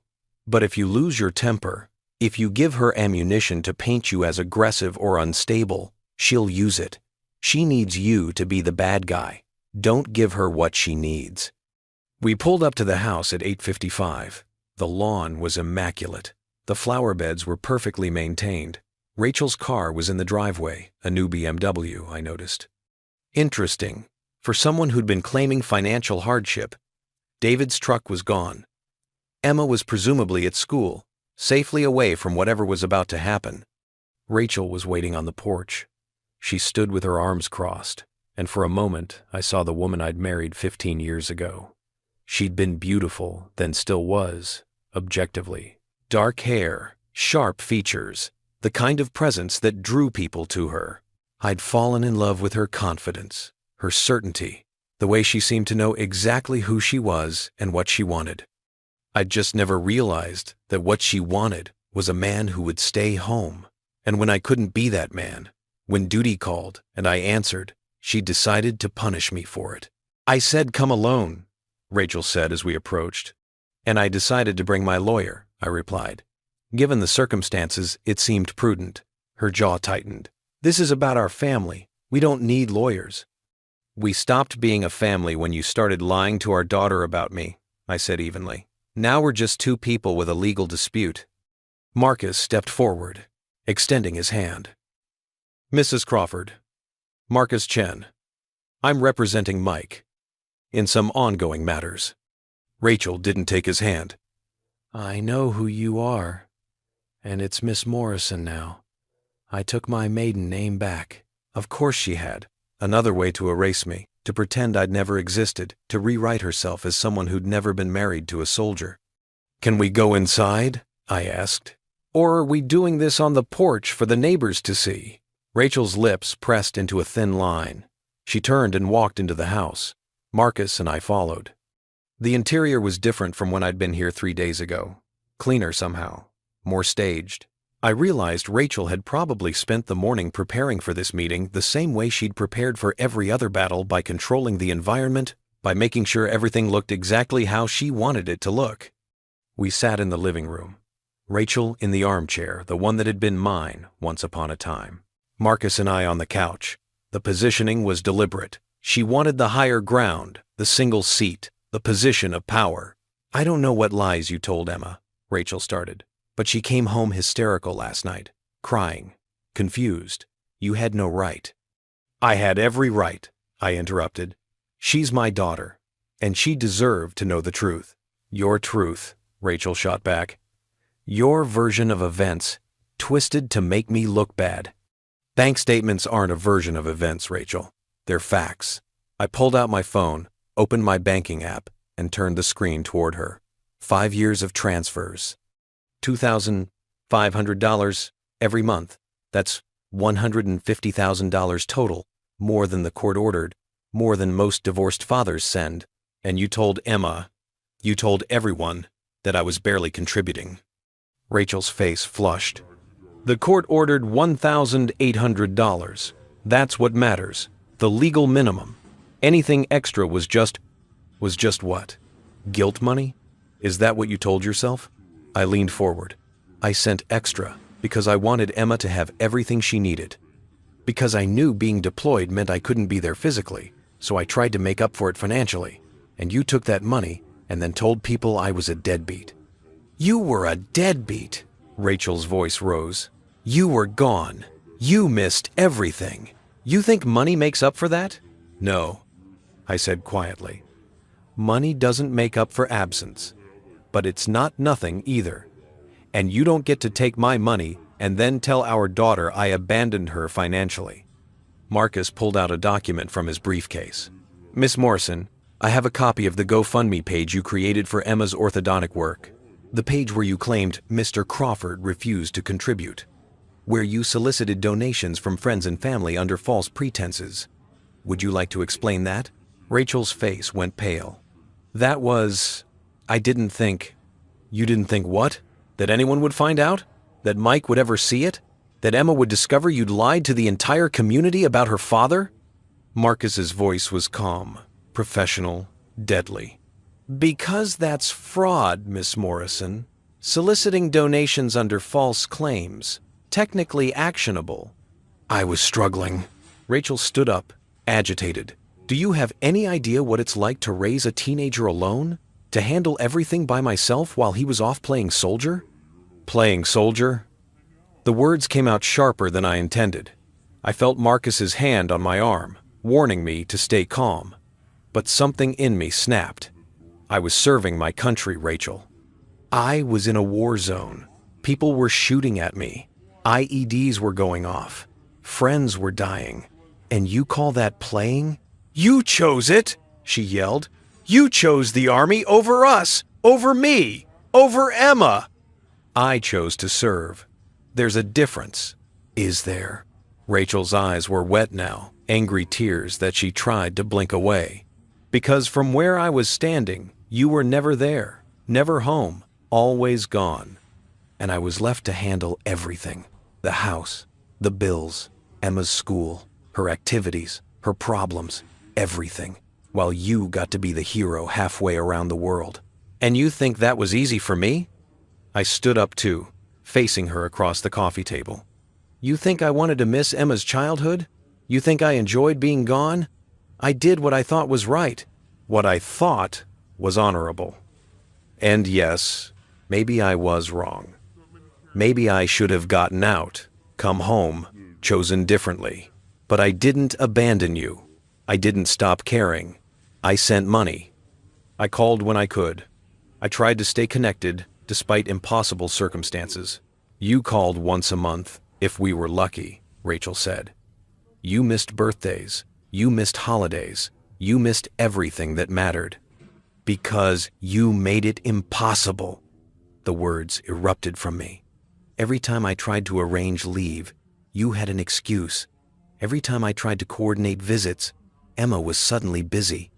Every time I asked about her school, you told me everything was fine when she was actually struggling with anxiety and depression, which I didn't know about because you gave the school a fake address for me. Rachel froze. You don't know that. Marcus pulled out another document. Actually, we do. School records showing a fraudulent P.O. box listed as Mr. Crawford's contact address, an address that doesn't exist. Which means every piece of correspondence meant for him, report cards, conference notifications, counselor emails, went nowhere. Deliberately. That was, Rachel sat back down, deflating. That was a mistake. I must have written down the wrong address. For 5 years, I said? You made the same mistake for 5 years? Come on, Rachel. Even you don't believe that. She looked up at me, and for the first time since I'd walked in, I saw something other than anger in her eyes. Fear, maybe. Or the realization that her carefully constructed narrative was crumbling around her. What do you want? She asked quietly. What is this really about? You want to take Emma from me? I want joint custody, I said. Real joint custody. Not the bullshit arrangement where I get 2 weeks a year if the stars align. I want to be involved in her life. I want to know what's happening with her school, her health, her future. I want to be her father, not just a name on a child support check. She's 17, Rachel said. She's going to college in 9 months. What's the point? The point is that I have a right to be her parent. The point is that you've spent 5 years systematically alienating me from her, and it has to stop. The point is that Emma deserves to have both her parents in her life, not just the one you decided was acceptable. Marcus leaned forward. Miss Morrison, I've filed a motion to modify custody. Given the evidence of parental alienation, the false addresses, the withheld information, The demonstrable pattern of keeping Mr. Crawford from his daughter. We have a strong case. We're not trying to take Emma away from you, but we are asking the court to enforce actual shared parenting." Rachel laughed, but it was a broken sound. Shared parenting with a man who's stationed overseas? How's that supposed to work? "I've put in for a stateside transfer," I said. "It's been approved. I'll be at Fort Campbell in Kentucky starting next month. 4 hours from here. Close enough to be involved. Close enough to actually be present." Rachel's face changed. This was news to her. I'd only gotten the confirmation 2 days ago. Marcus had pulled some strings, called in some favors, made it happen faster than usual. One more piece falling into place. "You're transferring," she repeated. "You're coming back." "I'm coming back," I confirmed. "And I'm going to be part of Emma's life again, whether you like it or not." "She won't choose you," Rachel said, and there was something almost desperate in her voice. "After everything, after all the time you were gone, she won't choose you over me." "I'm not asking her to choose," I said. "That's what you never understood, Rachel. This isn't a competition. She shouldn't have to choose between her parents. She should get to have both of us." "But you made me the villain." Rachel stood up again, agitated. "You showed her those documents. You told her I lied. You made it look like I was deliberately keeping you away." "Because you were." I cut her off. "Rachel, you created a fake address so I wouldn't get school information. You told Emma I canceled visits when I never did. You posted on social media about what a deadbeat I was while taking my money every month. You solicited donations under false pretenses. You did everything in your power to erase me from Emma's life. And when I finally show her proof of all of that, you're mad at me for making you look bad?" "I was protecting her," Rachel's voice cracked. "I was protecting her from being hurt by you, from waiting for calls that never came, from hoping you'd show up and being disappointed when you didn't. I was protecting her from the pain of having a father who was never there." "By lying to her?" I asked. "By making her think I didn't care? By letting her grow up believing I abandoned her when I was sending money and emails and trying desperately to stay connected despite every obstacle you put in my way? That's not protection, Rachel. That's cruelty." She sank back into the chair, and suddenly she looked older, tired, defeated. "I was so angry," she said quietly. "When you deployed that last time, when you extended, when you chose the army over coming home, I was so angry I could barely breathe.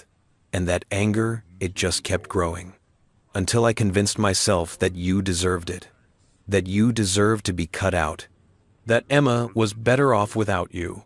"Was she?" I asked. "Was she better off having anxiety attacks, writing essays about abandonment, struggling in school while I didn't know because you made sure I wouldn't?" Rachel closed her eyes. "I told myself she was fine, that we were fine, that we didn't need you. But you weren't fine, and she wasn't fine, and you knew it." I sat back down, suddenly exhausted. "Rachel, I'm not trying to destroy you. I'm not trying to take Emma away from you. But I need you to understand what you did. I need you to acknowledge it. Because until you do, until you admit that you deliberately kept me from my daughter, we can't move forward." "And if I don't acknowledge it?" Rachel asked. "If I fight the custody motion? If I tell the judge my side of the story?" Marcus spoke up. "Then we present the evidence. All of it. The fake addresses. The fraudulent GoFundMe. The bank statement showing Mr. Crawford sent more money than required while you claimed he was a deadbeat. The emails from the school counselor that he never received. The social media posts painting him as absent while he was trying to arrange visits. All of it goes before a judge. All of it becomes public record. All of it gets seen by Emma, by your friends, by everyone in your community who donated to that GoFundMe." Rachel's face crumbled. "You're going to ruin me." "No," I said. "You ruined yourself. I'm just making sure everyone knows the truth." We sat in silence. Outside, a car drove by. Somewhere in the neighborhood, someone was mowing their lawn, the normal sounds of a Saturday morning in suburbia. Inside, in the living room of the house I'd paid for, my ex-wife was finally understanding that actions had consequences. "What do you want from me?" Rachel asked finally. "Specifically, What do you want? I want you to stop lying about me, I said. To Emma, to your friends, to anyone who will listen. I want you to acknowledge that I've been trying to be a father all along. I want you to agree to the custody modification without a fight. And I want you to understand that from now on, Emma gets to decide our relationship, not you. She's old enough to choose how much contact she wants with me, but she gets to make that choice based on truth, not on lies you've told her. And if I do all that? Rachel asked. If I agree? What happens to the GoFundMe? What happens to the fraud accusations?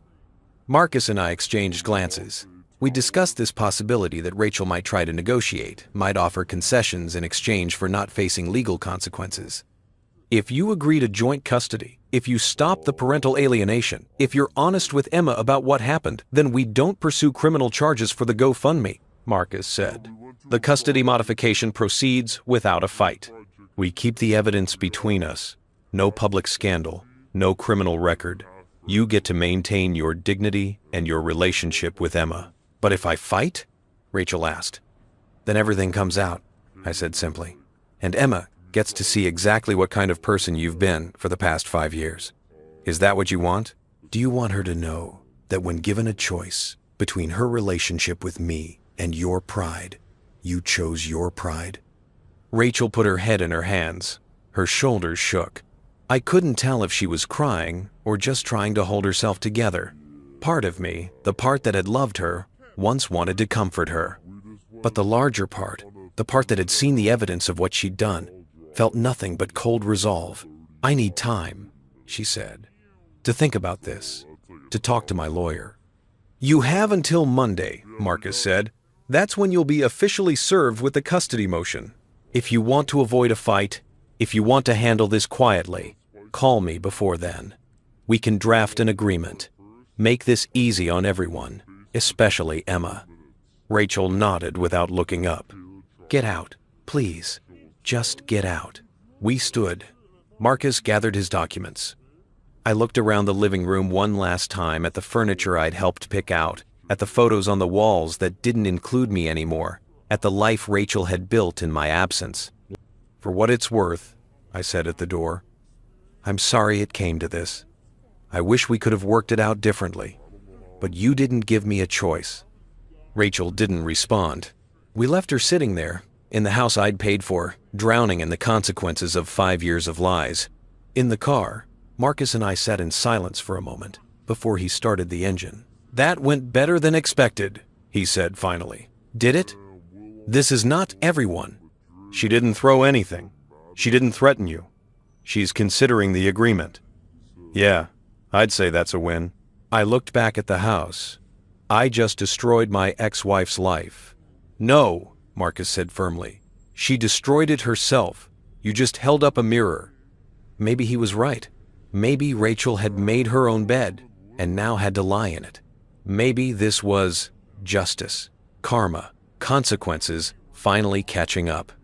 But sitting in that car, driving away from the house where my daughter had grown up, believing I didn't love her, it didn't feel like winning.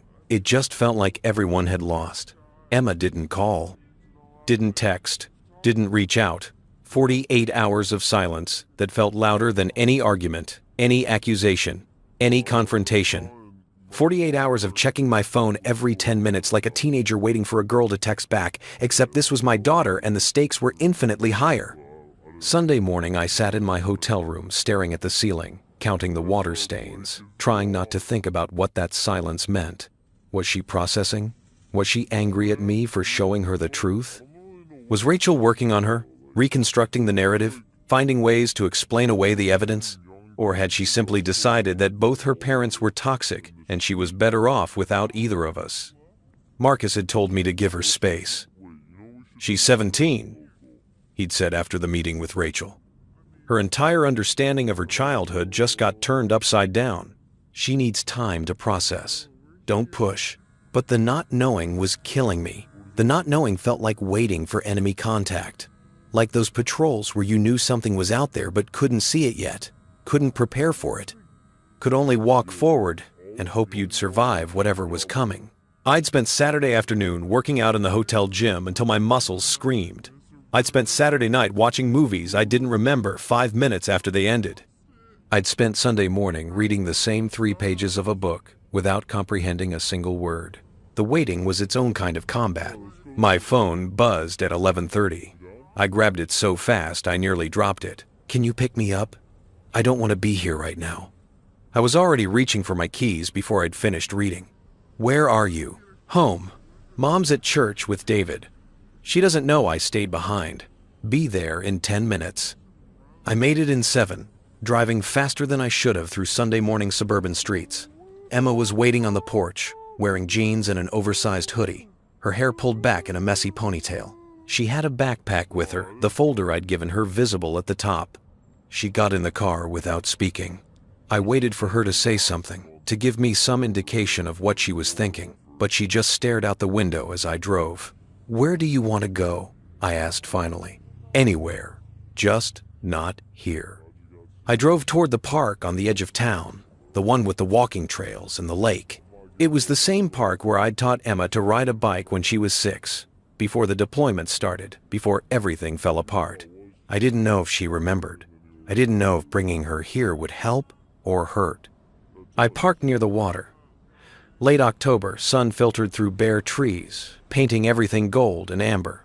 The kind of day that belonged in paintings, in memories, in lives that weren't this complicated. Emma got out and walked toward a bench by the lake. I followed, keeping a respectful distance, letting her control this interaction. She sat down and pulled the folder from her backpack, setting it between us like evidence at a trial. "I've read everything," she said. 5 times. I've checked the dates, cross-referenced things, looked up the addresses, verified the bank account numbers. She finally looked at me. Her eyes were red, exhausted, older than they'd been a week ago. "It's all true, isn't it?" "Yes." She lied to me. About everything. About the money. About you trying to visit. About why you weren't at my school events. Everything. Yes. Emma's hands were shaking. "I called the school yesterday, pretended I needed to update contact information. They confirmed it, the P.O. box in Nevada that doesn't exist. They said they'd been sending mail there for years, and it always came back undeliverable. But Mom told them you were hard to reach because of your deployments, so they just stopped trying." I hadn't known that detail. That Rachel had given the school an explanation that seemed plausible enough that they'd stopped questioning it. Another layer of calculation. Another piece of the architecture of lies. "I'm sorry," I said. "You shouldn't have had to verify all this yourself. You should have been able to trust your mother." "I don't know what to trust anymore." Emma wiped at her eyes. "Yesterday morning before she left for church, she tried to explain. Said you were manipulating me. Said the bank statements were fake, that you doctored them somehow. Said the GoFundMe was just her reaching out for help and she didn't mean to lie, she was just confused about the amounts.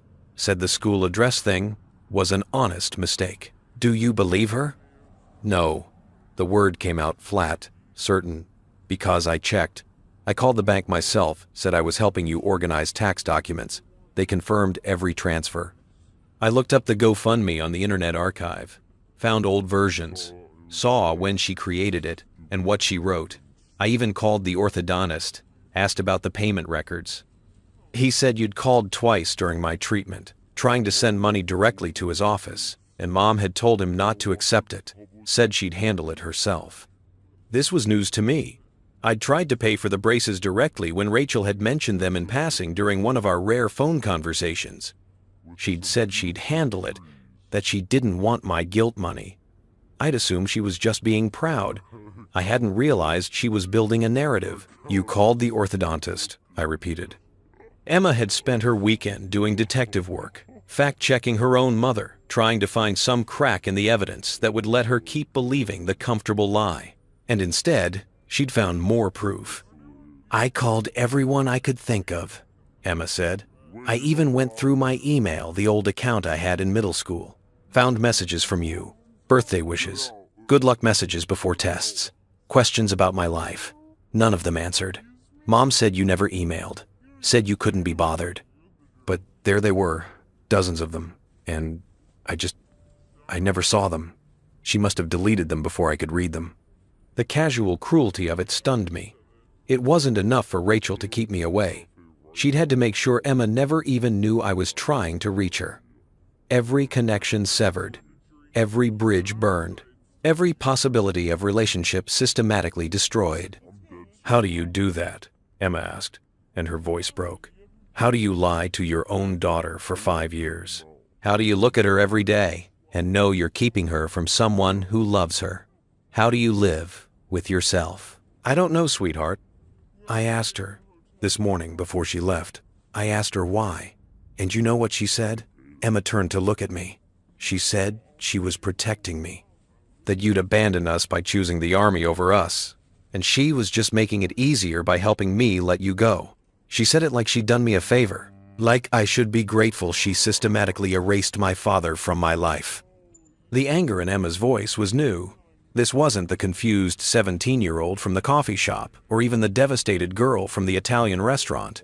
This was someone who'd had time to process, to verify, to understand the full scope of what had been done to her.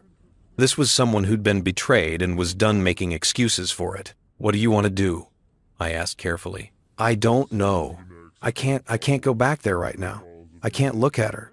Every time I try to talk to her, she just keeps lying, keeps trying to make you the bad guy. Keeps acting like I'm being manipulated, instead of just finally seeing the truth." Emma pulled her knees to her chest. "David knows. I heard them talking last night. She told him everything about the documents, about you knowing, about the custody motion." "What did he say?" "He told her she should have been honest from the start. That lying was only going to make it worse. That I deserved to know the truth." Emma's voice got quieter. Then she screamed at him. Said he didn't understand. Said it was easy for him to judge, because he hadn't been left alone with a kid to raise. They fought for 2 hours. I think he slept in the guest room. So Rachel's relationship with David was fracturing too. The foundation of lies she'd built her new life on was crumbling, taking everything with it. I should have felt vindicated. Instead, I just felt tired. "Emma," I said carefully, "I need you to know something. Whatever happens between your mother and me, whatever legal battles come next, whatever consequences she faces, none of that is your fault. You're not responsible for fixing this. You're not responsible for choosing sides. You're allowed to be angry at both of us." "I'm not angry at you," Emma said. "I'm angry at her. And I'm angry at myself for not seeing it sooner. For believing her when she said you didn't call. For thinking you just didn't care enough to show up. For all the times I defended her to my friends when they asked why my dad was never around. You were a kid. She was your mother. Of course you believed her. But I should have questioned it. Should have wondered why you'd send money every month if you really didn't care. Should have asked to see the emails you supposedly never sent. Should have," she stopped, "should have trusted you more than I trusted her." "No," I said firmly. "Don't do that. Don't rewrite your own history to make yourself the bad guy. You were 12 when the divorce happened. 13, 14, 15, 16 as this went on. You were a child whose mother was lying to her. That's not on you." Emma was crying silently, tears streaming down her face. I moved closer, put my arm around her shoulders. She leaned into me like she used to when she was little, and something in my chest cracked open grief for all the years we'd lost. Relief that maybe we could still salvage something. "I missed you," she whispered. "I missed you so much, and I thought you didn't miss me back." "I missed you every single day," I said. "Every deployment, every patrol, every moment you were the first thing I thought about when I woke up, and the last thing I thought about before I slept. I carried your picture in my vest. I read your emails over and over, even when they were just 1 or 2 sentences. You were the reason I kept going, Emma. Always." She sobbed against my shoulder, and I held her, letting her cry out 5 years of believing she wasn't wanted, wasn't worth coming home for, wasn't enough to make her father stay. When she finally pulled back, wiping her face on her hoodie sleeve, she said, "I want to live with you." The words hung in the air between us. I stared at her, not sure I'd heard correctly. "What?" "When you transfer to Kentucky, when you get stationed at Fort Campbell, I want to come with you." Emma spoke fast, like she was afraid I'd interrupt. "I can finish high school there. I can apply to colleges from there. I can't stay with her anymore. I can't live in that house knowing she lied to me every day, knowing she kept you from me deliberately. I can't do it. My first instinct was to say yes, to grab this opportunity, this chance to finally be Emma's father in a real, daily way, to have breakfast together and help with homework, and be there for the small moments that made up a life.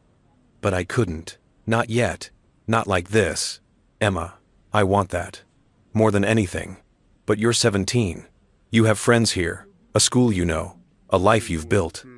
Moving across state lines, starting over at a new high school for your senior year, that's huge. And if you do it now, while you're angry at your mother, you might regret it later. I won't regret it. You might.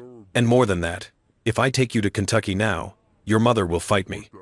She'll tell the court, I'm kidnapping you, manipulating you while you're emotional, taking advantage of the situation. It'll get ugly, Emma. Uglier than it already is. I don't care. But I do. I took her hands. I care about you having the best possible outcome here. And the best outcome isn't you running away from your mother in anger. It's you making a clear-headed decision about your future after you've had time to process all of this. Emma pulled her hands away. So you don't want me?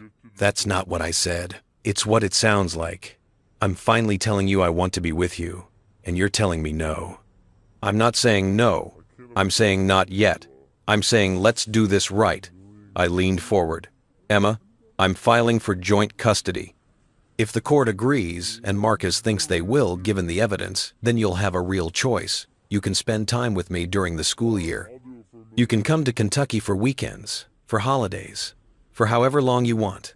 And when you graduate, when you go to college, you can decide for yourself how much contact you want with each of us. But it has to be your choice, made calmly, not a reaction to finding out your mother lied. It's not a reaction. It's what I want.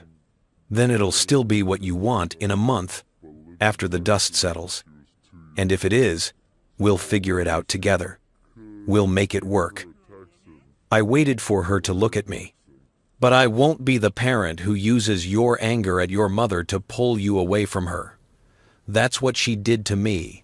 Used your emotions, used the situation, used everything she could to create distance. I won't do the same thing back.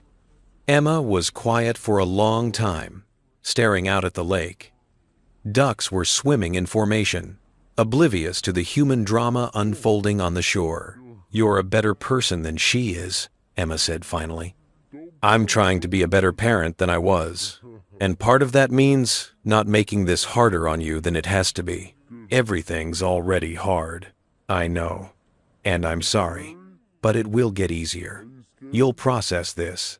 You'll figure out how you feel about both of us, and wherever you land, whatever you decide, I'll be there, not halfway around the world, not a stranger you see twice a year.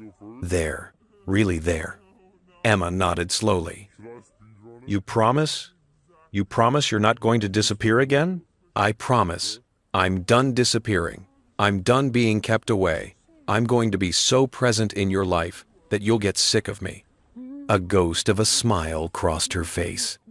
I doubt that. Give it time. Wait until I'm calling every day asking about homework and boys and whether you're eating vegetables. You're going to be an annoying dad, aren't you? The most annoying. I have years of annoying dad behavior to catch up on. She laughed a small, broken sound, but a laugh nonetheless. Can we just stay here for a while? I don't want to go back yet. We can stay as long as you want. We sat on that bench for 2 hours, sometimes talking about school, about college, about her plans for the future, sometimes just sitting in silence, watching the lake, existing in the same space without the weight of lies between us. Emma told me about Michigan, about her plans to study psychology, about the friend group she'd built and the boyfriend she'd recently broken up with. She told me about the panic attacks she'd had during exams, about the counseling sessions her mother thought were helping but weren't, about the essay she'd written about abandonment that had gotten her teacher concerned. Can I read it? I asked. The essay? It's pretty brutal, she warned. I think I can handle it. She pulled out her phone and found it in her saved documents. I read it standing next to the bench, unable to sit still, unable to be comfortable while absorbing my daughter's pain transcribed into academic prose. It was about a girl whose father chose war over family. About the little ways absence creates holes in a life. The empty chair at dinner. The unopened presents with deployment stamps. The phone calls that never came. About learning to stop hoping, stop expecting, stop caring because caring hurt too much. It was devastating, and it was all based on lies Rachel had told her. "I'm sorry," I said when I finished. "I'm so sorry you felt this way. I'm sorry you thought you weren't enough to make me stay." "I know now that it wasn't true," Emma said. "But Dad, for a while there, it was true. Not the objective facts, but the truth I was living." And that's the part I don't know how to deal with. How do I reconcile 5 years of feeling abandoned with knowing now that I wasn't? How do I make sense of all that pain when it was based on lies? "I don't know," I admitted. "Maybe you talk to a therapist, a real one your mother doesn't choose. Maybe you write about it. Maybe you just give yourself time to be angry and sad and confused until it starts to make sense. But Emma, that pain you felt, that was real, even if the reasons for it were false. You don't have to pretend it didn't matter." "Mom made me feel that pain," Emma said quietly. "On purpose. That's the part I can't get past. She knew I was hurting. She knew I missed you. And she just let me hurt because it served her narrative." "Yeah," I said. "That's the unforgivable part." My phone buzzed. "Where is Emma?" "She's not answering her phone." I showed Emma the text. "Do you want to go back?" "Not yet. But you should probably tell her I'm safe." I typed back, "She's with me. She's fine. I'll bring her home later." 3 dots appeared, disappeared, appeared again. Then, "We need to talk about this." We already did. Emma's old enough to decide who she wants to spend time with. No response. I pocketed my phone. "She's going to be mad," Emma said. "Let her be mad. She doesn't get to control this anymore." We stayed at the park until the sun started sinking, until the gold light turned orange, then pink, then purple, until Emma said she was ready to face whatever came next. I drove her home slowly, taking the long way, giving her extra minutes before she had to walk back into that house. When I pulled up to the curb, Rachel was standing in the doorway. David's truck was still gone. Emma had been right. They'd fought, and he'd left. "You okay?" I asked Emma. "No, but I will be." She unbuckled her seatbelt. "Dad?" "Yeah? Thank you for showing me the truth, even though it hurt. Thank you for not letting me keep believing the lie. Anytime, sweetheart." She grabbed her backpack, the folder of evidence still inside. Then she leaned over and hugged me, really hugged me, tight and fierce and full of 5 years of missing each other. "I love you," she said. "I love you too, so much." She got out and walked toward the house.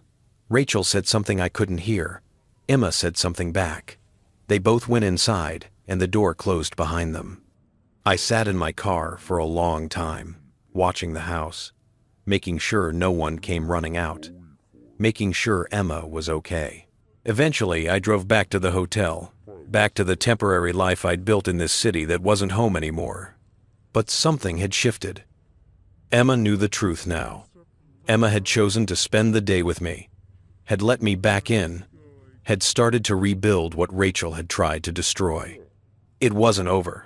The custody battle was still coming. The confrontation with Rachel would continue. The healing would take time, years, probably. But for the first time in 5 years, I had hope. My daughter knew I loved her. My daughter knew I'd never abandoned her, and that was worth every battle still to come. Marcus called Monday morning at 7 a.m. I was already awake. Sleep had become something I did in shifts, never more than a few hours at a time. Old habits from deployment. Except now, the enemy wasn't insurgents. It was my own racing thoughts about Emma, about Rachel, about everything that was about to happen. Rachel's lawyer called me at 6:30, Marcus said without preamble. She wants to negotiate. I sat up in bed, fully alert. That was fast. She got served at 8 a.m. this morning. Her lawyer must have called her immediately. They want to meet today, this afternoon if possible. Marcus paused. Mike, she's scared. Her lawyer basically said she knows the evidence is damning and wants to avoid going to court. What are they offering? We don't know yet. But the fact that they're coming to the table at all, this quickly, tells me they understand how bad this looks for her. A judge seeing those bank statements, the fake address, the GoFundMe, Rachel would lose more than custody. She'd lose credibility as a parent entirely. I walked to the window. Monday morning traffic was building on the street below. People going to work, living normal lives, unaware that in hotel rooms and lawyers' offices, families were being dissected and reassembled like broken machinery. Set it up, I said. But Marcus, I want joint custody. Real joint custody. Not some token gesture where I get Emma for a weekend a month, 50-50 when I'm stateside. Full access to school records, medical information, everything. And I want Rachel to acknowledge what she did, in writing. The acknowledgement might be a sticking point, Marcus warned. Admitting to parental alienation in writing could be used against her in other contexts. She might fight that. Then we go to court and let a judge read her the riot act. Her choice. Understood. I'll set something up for 2 p.m. Can you be ready? I've been ready for 5 years.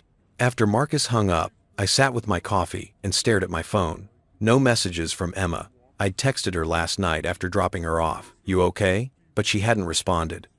I told myself she was processing, dealing with Rachel, trying to navigate the minefield of her home life. I told myself not to read into the silence, but the silence felt ominous. At noon, my phone finally buzzed, but it wasn't Emma. It was David. Can we talk? In person? It's about Emma. I stared at the message for a long moment. David, the man who'd been living in my house, stepping into my role, being the father figure while I was kept at a distance. Part of me wanted to tell him to go to hell, but another part, the part that remembered Emma saying he'd defended her to Rachel, that he'd told Rachel she should have been honest from the start, was curious. Where? Coffee shop, on Main Street. Hour? I'll be there. The coffee shop was different from the one where I'd met Emma. Smaller, darker, the kind of place that catered to remote workers and students rather than families. David was already there when I arrived, sitting in a corner booth, looking like he hadn't slept. He stood when he saw me, extended his hand. Thanks for meeting me. I shook it, firm grip, direct eye contact.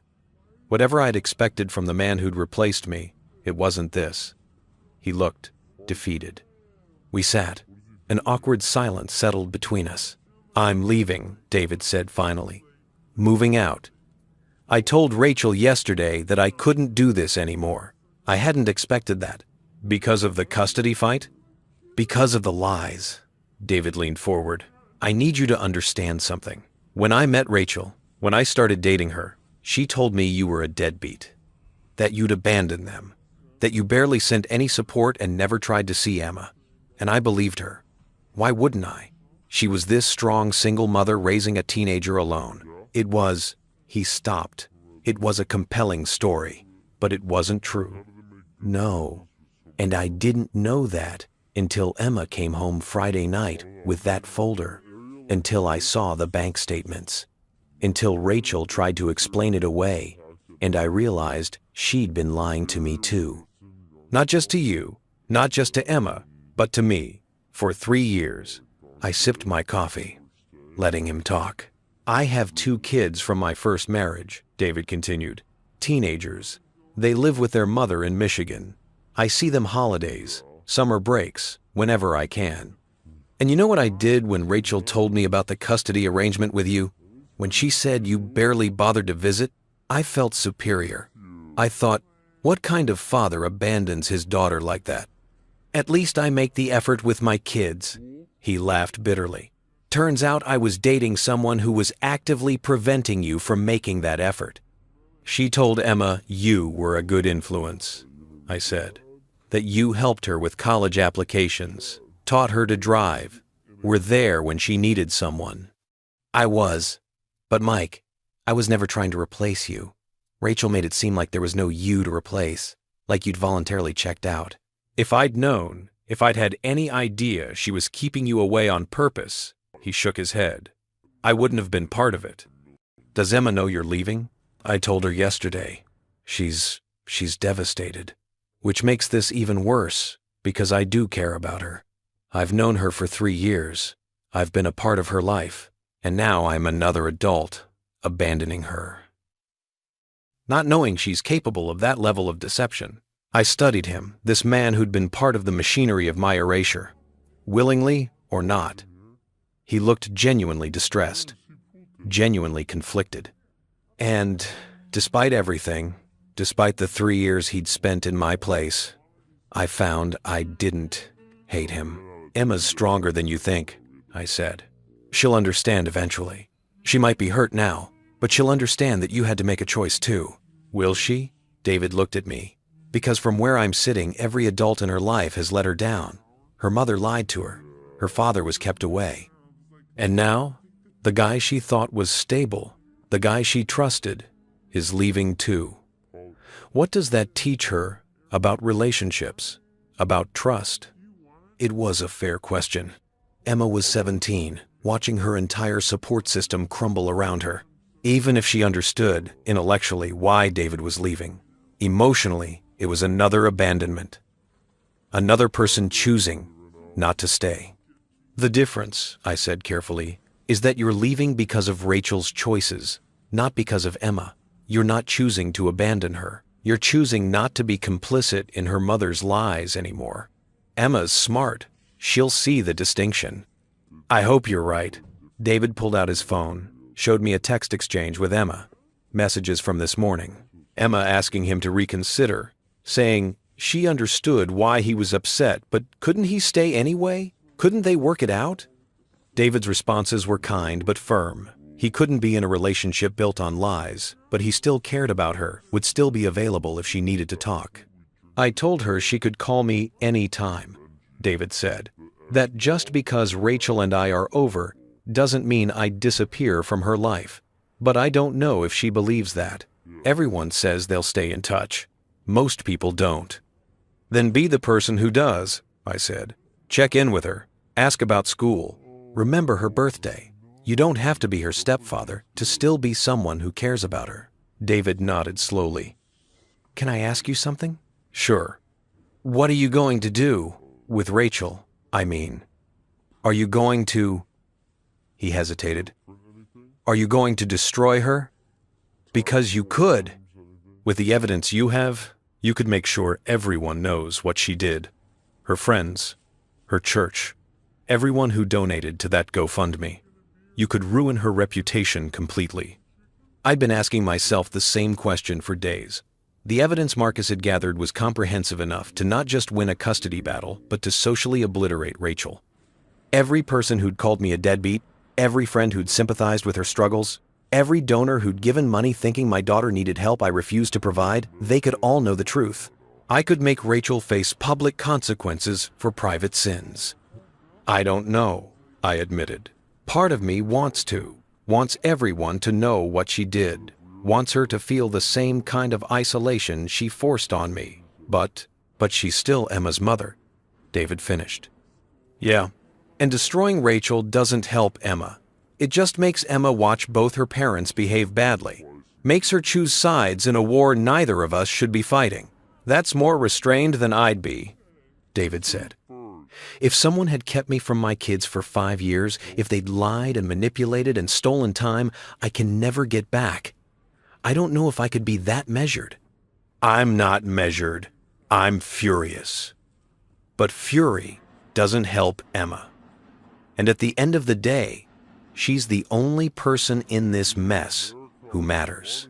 David stood, extending his hand again. For what it's worth, I'm sorry. I'm sorry I was part of keeping you away, even if I didn't know that's what I was doing. And I hope you and Emma can rebuild what Rachel tried to destroy. Thanks, I said, shaking his hand. And David, don't disappear on Emma. She's lost enough people. I won't, he promised. He left. I sat alone in the coffee shop, surrounded by the ambient noise of espresso machines and laptop keyboards. and wondered how many lives Rachel's lies had damaged. Not just mine, not just Emma's, but David's too, and probably others I didn't even know about. At 2 p.m., I was in Marcus's conference room. Rachel sat across from us with her lawyer, a woman named Patricia Hendricks, 50s, steel gray hair, the kind of attorney who'd seen every divorce trick in the book. She looked tired, like she'd spent the morning trying to convince her client that cooperation was better than combat. Rachel looked worse. Her makeup couldn't hide the dark circles under her eyes. Her hands shook slightly as she placed them on the table. She wouldn't look at me. "Let's be clear about why we're here," Patricia started. "My client disputes the characterization of events presented in your motion. However, in the interest of Emma's well-being and to avoid protracted litigation, we're willing to discuss a custody modification." "Disputes which part?" Marcus asked mildly. "The bank statements showing Mr. Crawford sent more money than required? The school records with the fake address? The GoFundMe that solicited donations under false pretenses? Be specific." Patricia's jaw tightened. "The interpretation of those events. My client may have made some errors in judgment, but there was no malicious intent." "Bullshit," I said. The word came out harder than I intended. "Sorry, but no, we're not doing this. We're not sitting here pretending Rachel made innocent mistakes. She created a fake address. She told Emma I canceled visits when I didn't. She posted on social media calling me a deadbeat while cashing my checks. That's not errors in judgment. That's systematic, deliberate alienation." Rachel finally looked at me. Her eyes were wet. "I was angry," she said quietly. "You left us. You chose deployment over family. Over and over again. And I was so angry I couldn't see straight. So you decided to punish me by erasing me from Emma's life. I decided to protect her from being disappointed by you again and again. Except I wasn't disappointing her," I said. You were creating the disappointments by keeping me away and then blaming me for not being there. You manufactured the exact situation you claimed to be protecting her from." "That's enough," Patricia interjected. "This isn't productive. Let's focus on moving forward." Marcus pulled out a document. "Here's what we're proposing. Joint legal custody, both parents have equal say in major decisions about Emma's education, health, and welfare. Physical custody splits 50-50 when Mr. Crawford is stateside, with flexibility for Emma's school schedule and activities. Mr. Crawford gets full access to all school records, medical information, and extracurricular communications. No more filtered information. No more gatekeeping." Patricia scanned the document. "This is reasonable. We can agree to this." "There's one more thing," Marcus said. "We need Miss Morrison to sign a statement acknowledging that she withheld information from Mr. Crawford and prevented contact between him and Emma. Not for legal action, this won't be filed with the court unless there's a future violation, but for Emma's sake, she needs to know her mother acknowledges what happened." "Absolutely not," Patricia said immediately. "That's an admission of wrongdoing that could be used against her." "It's the truth," I said. "And Emma deserves to hear her mother admit it." Rachel was crying now, silent tears that she didn't bother to wipe away. "You want to humiliate me. I want you to take responsibility for what you did. There's a difference." "You don't understand what it was like," Rachel said. "Being alone, wondering if you'd come home in a box. Lying awake at night terrified, trying to hold everything together, trying to be both parents to a little girl who just wanted her daddy. Do you have any idea what that does to a person?" "I do, actually," I said. "Because I was lying awake in a combat zone, wondering the same things. Except I was also wondering if my daughter still loved me, if she even remembered me. If my wife was going to serve me divorce papers over satellite phone, we both suffered, Rachel. But suffering doesn't justify what you did." "I know." Her voice was barely a whisper. "I know it doesn't. And I wish I could take it back. I wish I'd made different choices, but I can't. I can't undo 5 years of." She stopped. "I was wrong, okay? I was wrong to keep you from her. I was wrong to lie about the money. I was wrong to create that fake address. I did it because I was angry and hurt, and I wanted you to hurt too. And instead, I hurt Emma. I hurt all of us. The room went quiet. Patricia looked at her client like she'd just committed professional suicide. Marcus looked at me, eyebrows raised. Rachel had just admitted everything. Will you put that in writing? I asked. If it means Emma knows the truth. If it means we can stop fighting, yes. Rachel looked at me finally, really looked at me. But Mike, I need you to understand something. I do love Emma. Everything I did, however misguided, however wrong I thought I was protecting her, I thought if I could just erase you from our lives, she wouldn't have to hurt every time you chose the army over us. I never chose the army over her, I said. I chose to serve while being her father. Those things weren't mutually exclusive. You made them mutually exclusive. I know, and I'm sorry. I'm so sorry. Marcus started drafting the acknowledgement statement on his laptop. Patricia read over his shoulder, occasionally suggesting legal language that would protect Rachel from criminal liability while still admitting to the parental alienation. It took an hour of negotiation, of precise wording, of balancing truth with legal protection. Finally, we had something both sides could agree to. Rachel read it 3 times before signing, her hand shaking so badly the signature was barely legible. The statement was simple, devastating, and true.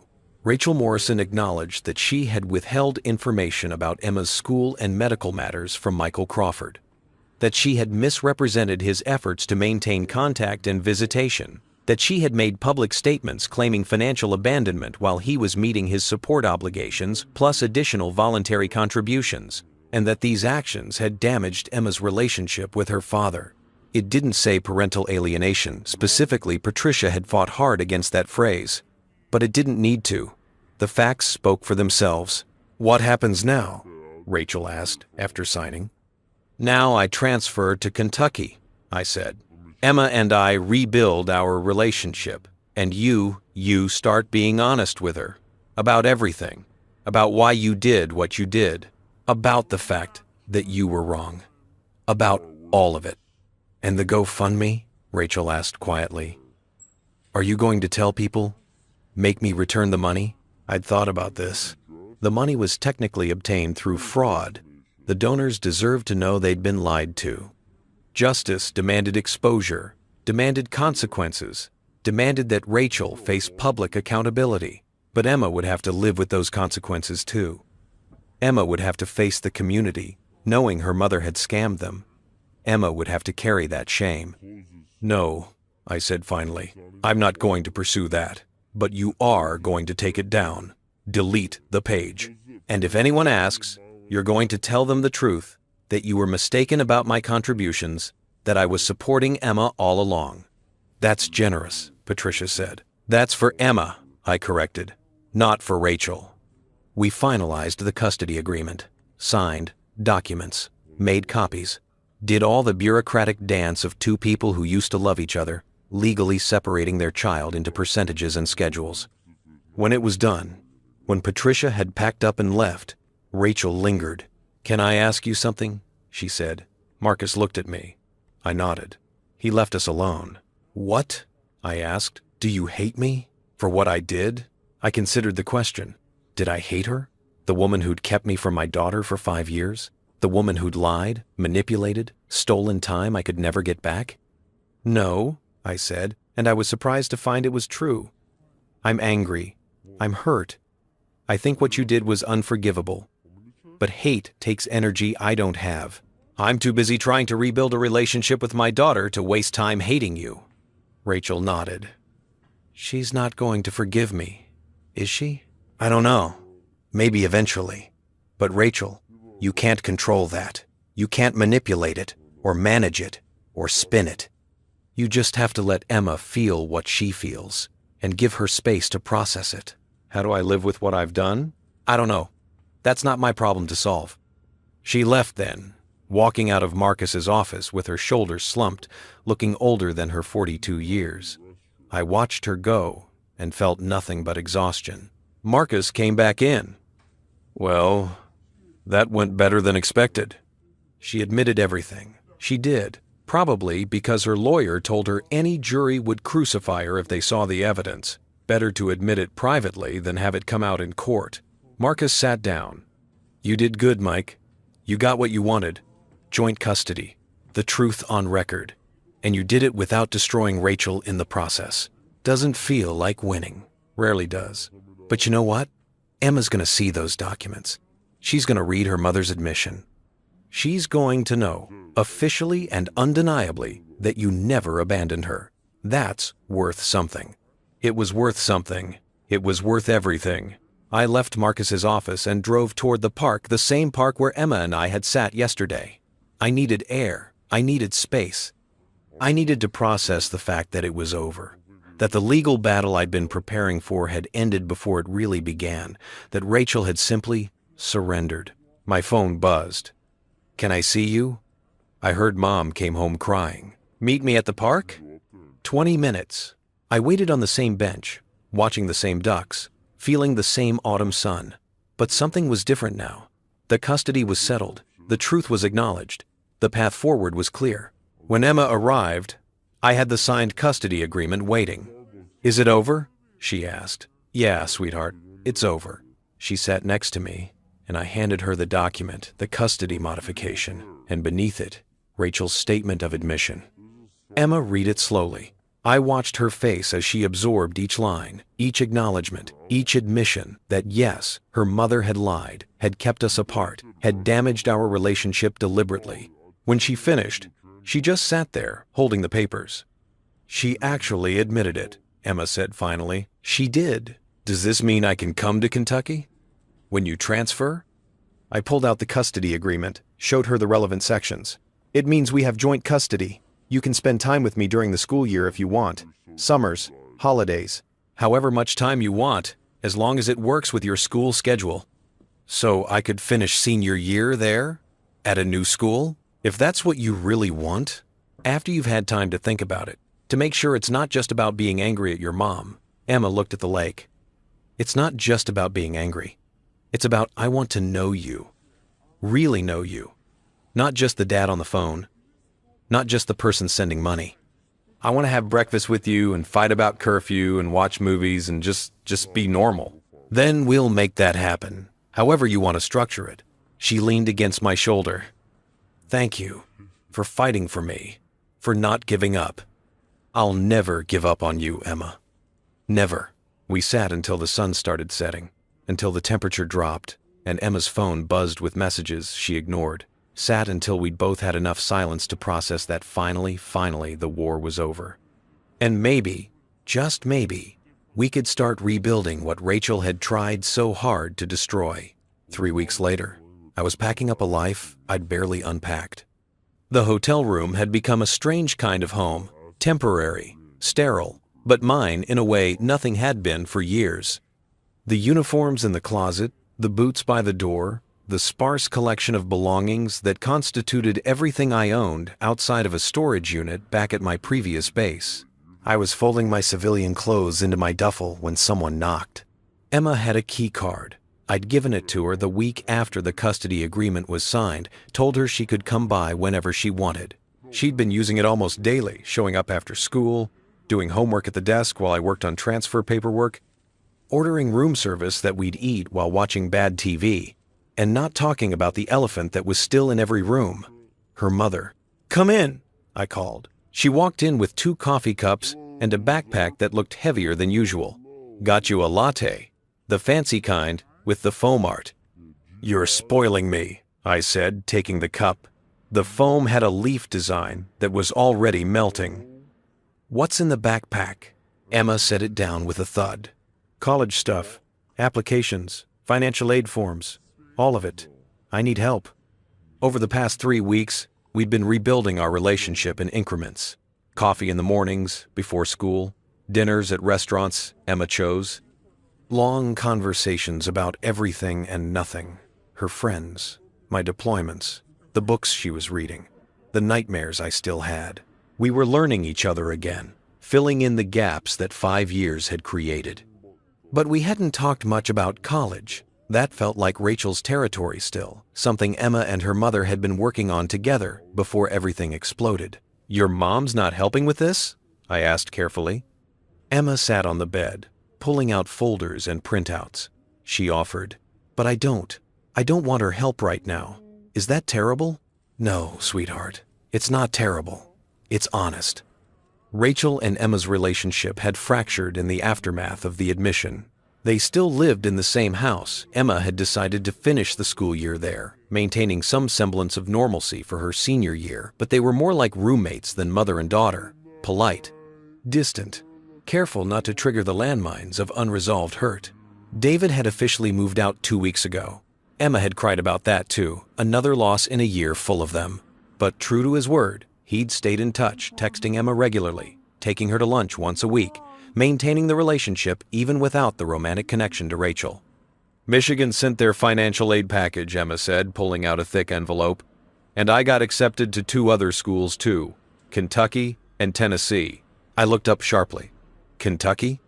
"University of Kentucky, Lexington. It's 45 minutes from Fort Campbell." She wouldn't meet my eyes. "I applied back in September, before everything happened. Didn't think I'd actually go there. Thought Michigan was always the plan. But now, I don't know what the plan is anymore." Emma spread the acceptance letters across the bed like tarot cards predicting different futures. "Michigan is the better school, better psychology program, better reputation. It's what I've been working toward for 4 years. But it's 12 hours away, and Tennessee is in-state tuition. And Kentucky is..." She stopped. "Kentucky is close to you." The weight of that statement settled between us. Emma was considering changing her entire life plan, giving up her dream school, altering the trajectory of her future, because she wanted to be near me. Part of me was elated. Part of me was terrified. "Emma, you can't make this decision based on me," I said. "Michigan is an incredible school. You've been working toward it forever. You can't give that up because..." "Because what? Because I want to actually know my father? Because I want to be able to have dinner with you more than twice a year? Because I spent 5 years thinking you didn't care and now I have a chance to make up for that? Because big life decisions shouldn't be reactions to trauma," I said gently. "This whole year has been traumatic. Finding out about your mother's lies, David leaving, your entire understanding of your childhood being turned upside down. You're in crisis mode. And people in crisis mode don't always make the best long-term decisions." Emma's eyes filled with tears. "So you don't want me close?" "That's not what I said. It's what it sounds like.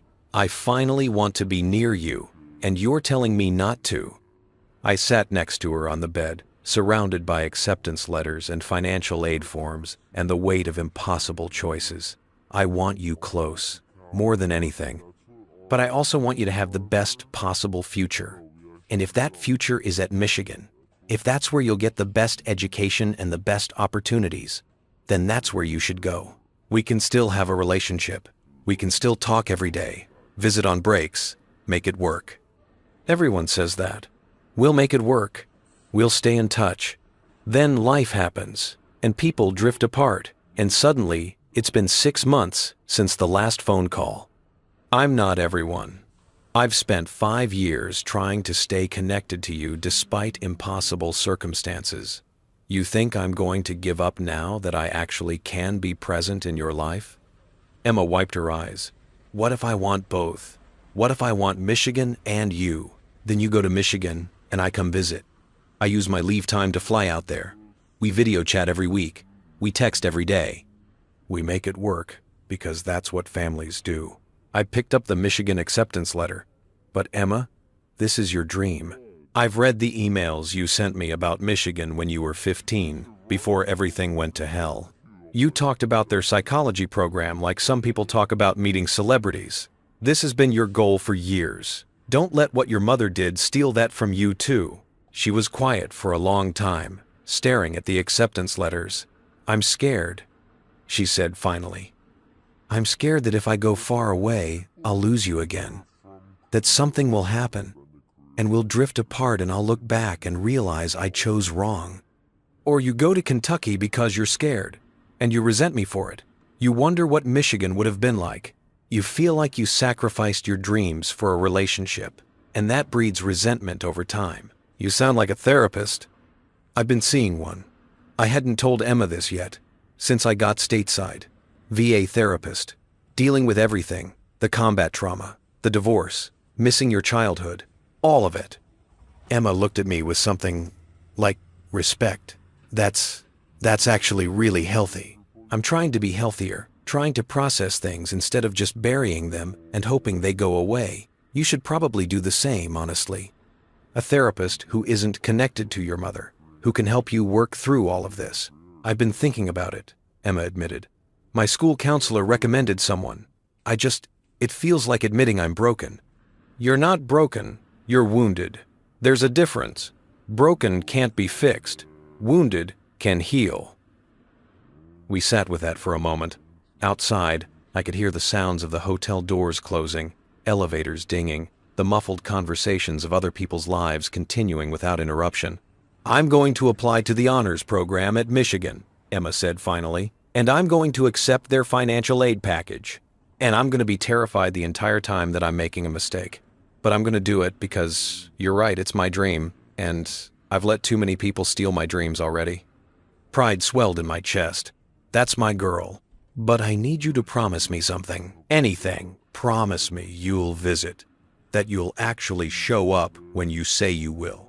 That you won't let military stuff or distance or anything else get in the way. Because, Dad, I need to know you're solid. I need to know that when you say you'll be there, you will be. I promise, I said. Emma, I will move heaven and earth to be at your graduation, to help you move into your dorm, to visit during Parents' Weekend. I will not miss another major moment in your life. You have my word. She leaned against me, and I put my arm around her shoulders. We sat like that while the afternoon faded into evening, surrounded by the paperwork of her future. Both of us trying to believe that this time, things would be different. The news spread through Rachel's social circle like wildfire, though I never figured out exactly who lit the match. Maybe it was David, finally being honest with mutual friends about why he'd left. Maybe it was someone who'd seen the custody documents. Maybe it was Emma, tired of lying to protect her mother, finally telling the truth when someone asked why she seemed so distant. However it happened, by the 4th week of my extended leave, Rachel's carefully constructed narrative was disintegrating. I heard about it from Marcus first. One of the GoFundMe donors called my office, he said, asking if it was true that you'd been sending money all along, asking if Rachel had lied about the braces. What did you tell them? That I couldn't discuss client matters. But Mike, people are talking. Rachel's church friends, the people who donated, even some of Emma's teachers. The story's getting out. I'd wondered if this would happen. If the truth, once released, would take on a life of its own.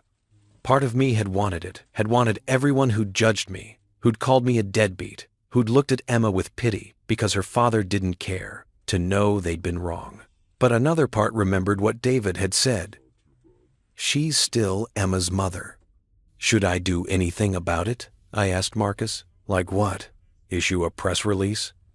It's not your responsibility to manage Rachel's reputation. She made her choices. She's living with the consequences. He was right, but I couldn't shake the feeling that Emma was living with them too. That night, Emma came to the hotel looking shaken. Mrs. Patterson cornered me after school today, she said, dropping her backpack and collapsing into the desk chair. She was one of the people who donated to the GoFundMe. She asked me if it was true that you'd been sending money all along, if Mom had lied about needing help with my braces. What did you say? I said yes, because what else could I say? I'm not going to lie to protect her, not after everything. Emma's voice was tight. But Dad, you should have seen her face. She was so angry. She said she was going to ask for her money back. She said she felt betrayed. She was betrayed. Your mother lied to her. I know, but everyone's looking at me different now, like I'm part of the scandal, like I was in on it somehow. Emma's eyes were wet. Jenny's mom told her she can't hang out with me anymore. Said our family is too much drama. and she doesn't want Jenny getting involved. I felt anger flare hot and immediate. This was what I'd feared, that the consequences of Rachel's lies would splash onto Emma, that my daughter would pay the price for her mother's choices. "I'm sorry," I said. "I'm so sorry you're dealing with this. It's not your fault." "It's not yours either. You're just caught in the middle of a mess adults created." Emma wiped her eyes. "Mom's losing friends too. I heard her on the phone last night, crying, telling someone that it wasn't how it looked, that she'd been confused about the amounts. Nobody's believing her." I thought about Rachel sitting in that house alone now that David was gone, watching her social circle contract, facing the judgment of people who trusted her. Part of me felt vindicated. The larger part just felt sad. "Do you want me to do something?" I asked. "I could put out a statement, say that this is between your mother and me, that the community shouldn't be taking sides, that Emma's not responsible for any of it. Would that help? I don't know. Maybe. Maybe it would just make it worse." Emma was quiet for a long time. "She did this to herself," she said finally. "I know that's harsh, but it's true. She lied. She took money under false pretenses. She kept you away from me deliberately. And now, people know. That's not your fault. It's hers. But you're living with the consequences too." "Yeah, but Dad, I'd rather live with consequences from the truth than keep living in her lies. Even if it's messy, even if it's hard, at least it's real." There was a maturity in her voice that hadn't been there a month ago. Emma had grown up fast in the past few weeks, faster than she should have had to, but she was handling it with a strength that made me proud and heartbroken in equal measure. "How much longer until you transfer?" Emma asked, changing the subject. 2 weeks. I report to Fort Campbell on the 15th. And you'll be 4 hours away. 4 hours.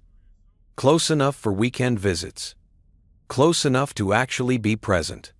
Emma nodded slowly. "I've been thinking about the holidays. Thanksgiving's coming up. Would you want to spend it together? Maybe I could come to Kentucky, see your new place." The question was loaded with hope and anxiety in equal measure. Thanksgiving was traditionally family time, which meant Emma was choosing to spend it with me instead of Rachel, choosing to create new traditions instead of maintaining old ones. "I'd love that," I said. "I'll probably be living in base housing initially, nothing fancy, but we can figure it out. Cook together, watch the game, just be normal." Normal sounds really good right now. My phone buzzed. A text from a number I didn't recognize. "This is Jennifer Patterson. I donated $200 to Rachel's GoFundMe for Emma's braces. I would appreciate a conversation about what actually happened."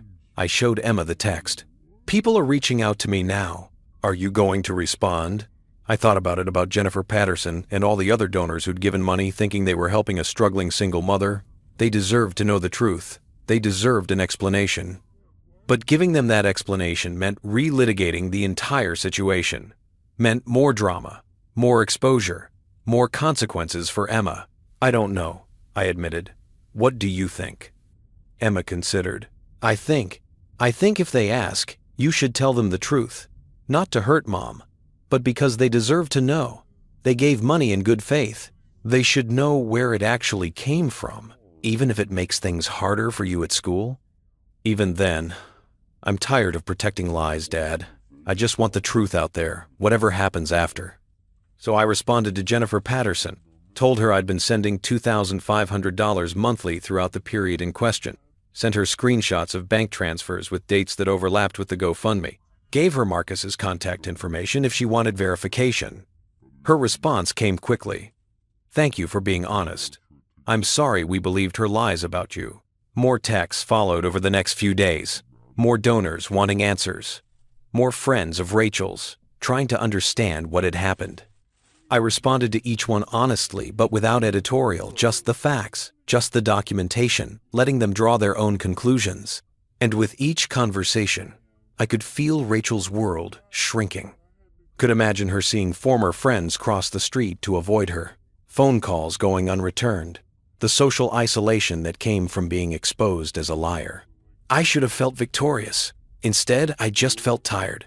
On my last night before leaving for Kentucky, Emma and I went to dinner at the Italian place where I'd first shown her the evidence. "Full circle," she'd said. Let's end where we began. We ordered the same pizza we hadn't eaten last time. This time we actually ate it. I've been thinking, Emma said, halfway through her second slice, about forgiveness. Yeah? I don't know if I can forgive Mom. Not yet. Maybe not ever. And I feel guilty about that. Like I should be more understanding, more compassionate. She's still my mother, you know? You don't owe her forgiveness on any timeline but your own, I said. Forgiveness isn't something you force. It's something that happens when you're ready, if you're ever ready. Are you ready to forgive her? I thought about Rachel, about the woman I'd married, the mother of my child, the person who'd spent 5 years systematically erasing me from Emma's life, about the admission she'd signed, the tears she'd cried, the consequences she was facing. I don't know, I said honestly. I'm working on it in therapy, trying to separate the anger from the hurt, from the grief, trying to understand why she did what she did without excusing it. It's a process. That's what my new therapist says too, that it's a process. Emma had started seeing Dr. Sarah Chen 2 weeks ago, no relation to Marcus, just a coincidence. She says I'm allowed to feel angry and sad and betrayed all at the same time. That emotions don't have to make sense. She sounds smart. She is. She's helping me figure out how to have a relationship with Mom that's honest instead of codependent. How to love her without letting her control the narrative anymore. Pride swelled in my chest. Emma was doing the work, the hard, painful work of healing from family trauma. She was going to therapy. She was setting boundaries. She was choosing herself instead of just trying to keep everyone else happy. I'm proud of you, I said. You're handling this better than most adults would. I'm not handling it. I'm surviving it. There's a difference. Survival is a valid strategy. We finished eating, paid the bill, walked out into the November cold that had finally arrived, turning autumn into the edges of winter. Emma pulled her jacket tighter. This is goodbye for now, she said. Not forever, just for now. Just for now, I agreed. I'll see you at Thanksgiving. 3 weeks. 3 weeks, Emma repeated. Then she hugged me tight and fierce, and full of 5 years of missed hugs. I love you, Dad. Thank you for fighting for me. Thank you for not giving up. I love you too, sweetheart. So much. And I promise this is different now. I promise I'm not going anywhere. She pulled back, wiping her eyes. You better not, because I'm going to hold you to that promise. Good. You should. I watched her get into her car, Rachel's old Honda that Emma had inherited when Rachel bought the BMW. Watched her drive away, back to the house that wasn't mine anymore, to the mother who'd spent 5 years lying, to the life she was trying to rebuild from the rubble of revealed truth. Then I went back to the hotel and finished packing. Tomorrow I'd drive to Kentucky. Tomorrow I'd start my new posting, my new life, my new chance at being the father Emma deserved. Tomorrow I'd begin the work of proving that this time, I meant every promise I'd made. But tonight, I sat in the hotel room and looked at the folder Marcus had given me all those weeks ago. The evidence that had changed everything. The receipts that had finally told the truth, louder than any lie. I didn't need them anymore. The truth was out. The custody was settled. Emma knew I'd never abandoned her. So I took them to the hotel parking lot and burned them in a metal trash can, watching 5 years of documentation turn to ash, watching the proof dissolve into smoke and memory. I didn't need receipts anymore. I had my daughter back. That was enough. The base housing apartment wasn't much. 2 bedrooms, basic furniture, walls, the color of every military installation I'd ever lived in. But when Emma walked through the door on Thanksgiving morning, dragging a suitcase and wearing a Michigan hoodie, it became home. It's so beige, she said, looking around. Wait until you see the bathroom, even more beige. She laughed, a real laugh, not the cautious ones from a month ago. Where do you want me? I showed her the second bedroom. I'd bought new sheets, put up curtains, added a desk lamp I'd found at a thrift store. Not much, but it was hers. A space in my life that was officially, permanently hers. Dad, Emma said, and her voice cracked. "You made me a room. Of course I made you a room. This is your home too, whenever you want it to be." She set down her suitcase and hugged me, and I held my daughter in the beige military apartment and felt wealthier than I'd ever felt in my life. We spent Thanksgiving cooking together, turkey from the commissary, stuffing from a box, everything slightly wrong but somehow perfect. Emma told me about school, about her friends, about college preparations. I told her about my new unit, about the soldiers I was training, about the strange adjustment of being stateside after so many years overseas. We didn't talk about Rachel until dinner, when Emma pushed her mashed potatoes around her plate and said, "Mom asked me to come home for Christmas." "What did you tell her?" "That I'd think about it. I haven't decided yet." Emma looked at me. "Is it okay if I'm not ready? To spend holidays with her like everything's normal?" "It's more than okay. You get to set the pace of that relationship now. Not her, not me, you." She's trying, I think. She joined a support group for divorced parents, started her own therapy. She even called me last week to apologize again. Really apologize, not just make excuses. That's good. That's progress. But I'm still angry. I'm still hurt. And I don't know when that stops. Maybe it doesn't stop completely. Maybe you just learn to carry it differently. Emma nodded slowly. Dr. Chen says the same thing. That healing isn't forgetting. It's learning to live with what happened without letting it define you. After dinner, we watched football and fell asleep on the couch. Emma's head on my shoulder, like when she was little. Like we'd never been apart. Like the 5 years of distance had been erased by 3 weeks of proximity. When I woke up at midnight, Emma was still there, her breathing steady and peaceful. I pulled a blanket over both of us and closed my eyes. Tomorrow she'd go back to finish her senior year. In January, I'd help her apply for final scholarships. In May, I'd watch her graduate. In August, I'd drive her to Michigan and help her move into her dorm. But tonight, she was here. She was home. And that was everything. May sunlight filtered through the high school gymnasium windows, catching dust motes and illumination.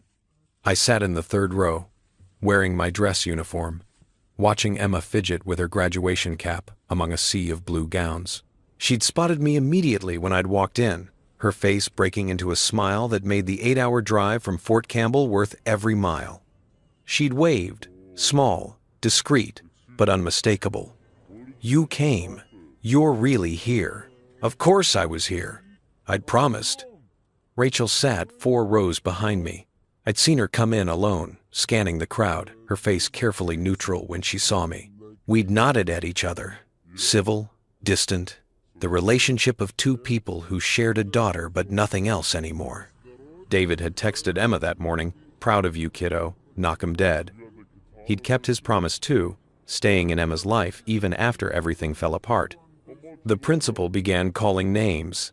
I watched students cross the stage one by one, each one representing someone's pride, someone's sacrifice, someone's hope for the future.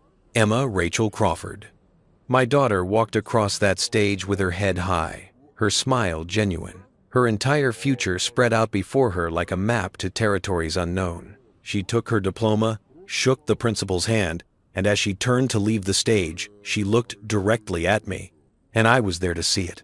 Not a video sent months later, not a story told secondhand, not a moment I'd missed and could never reclaim. I was there, present, witnessing my daughter's achievement in real time, in person, the way fathers are supposed to.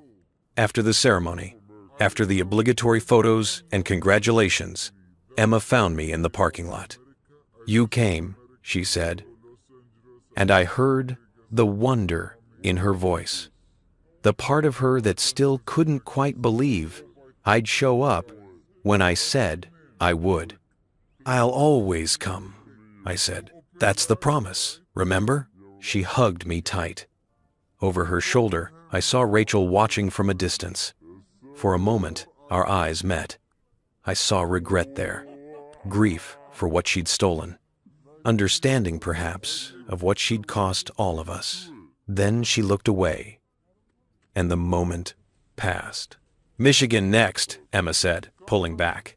You're still coming to help me move in? Wouldn't miss it. And you'll visit? Once a month minimum. More if you'll tolerate me. Emma smiled the real smile, the one that reached her eyes. I'll tolerate you, Dad. I think I can manage that. We stood in that parking lot while families celebrated around us, while classmates made plans for parties and futures, while the sun painted everything gold and possible. 5 years ago, Rachel had tried to erase me from Emma's life. She'd built an architecture of lies so comprehensive that my daughter had grown up believing her father didn't care enough to stay. But lies eventually crumble under the weight of truth, and the truth documented, undeniable, impossible to ignore, had set us both free. I'd shown Emma the receipts, not to hurt Rachel, not to win some petty victory, but to prove that love sometimes looks like bank transfers and denied leave requests and emails sent into silence. That presence isn't always physical. That caring doesn't always look the way we expect. Emma knew now, knew I'd fought for her, knew I'd never stopped being her father, even when I was kept from being in her life. And that knowledge, that truth, was worth every painful revelation, every difficult conversation, every bridge burned with the past. Ready to go celebrate? I asked. Emma linked her arm through mine. Ready. We walked toward the future together, father and daughter, finally and completely, with nothing but truth between us. The receipts had done their work. Now we could just be family.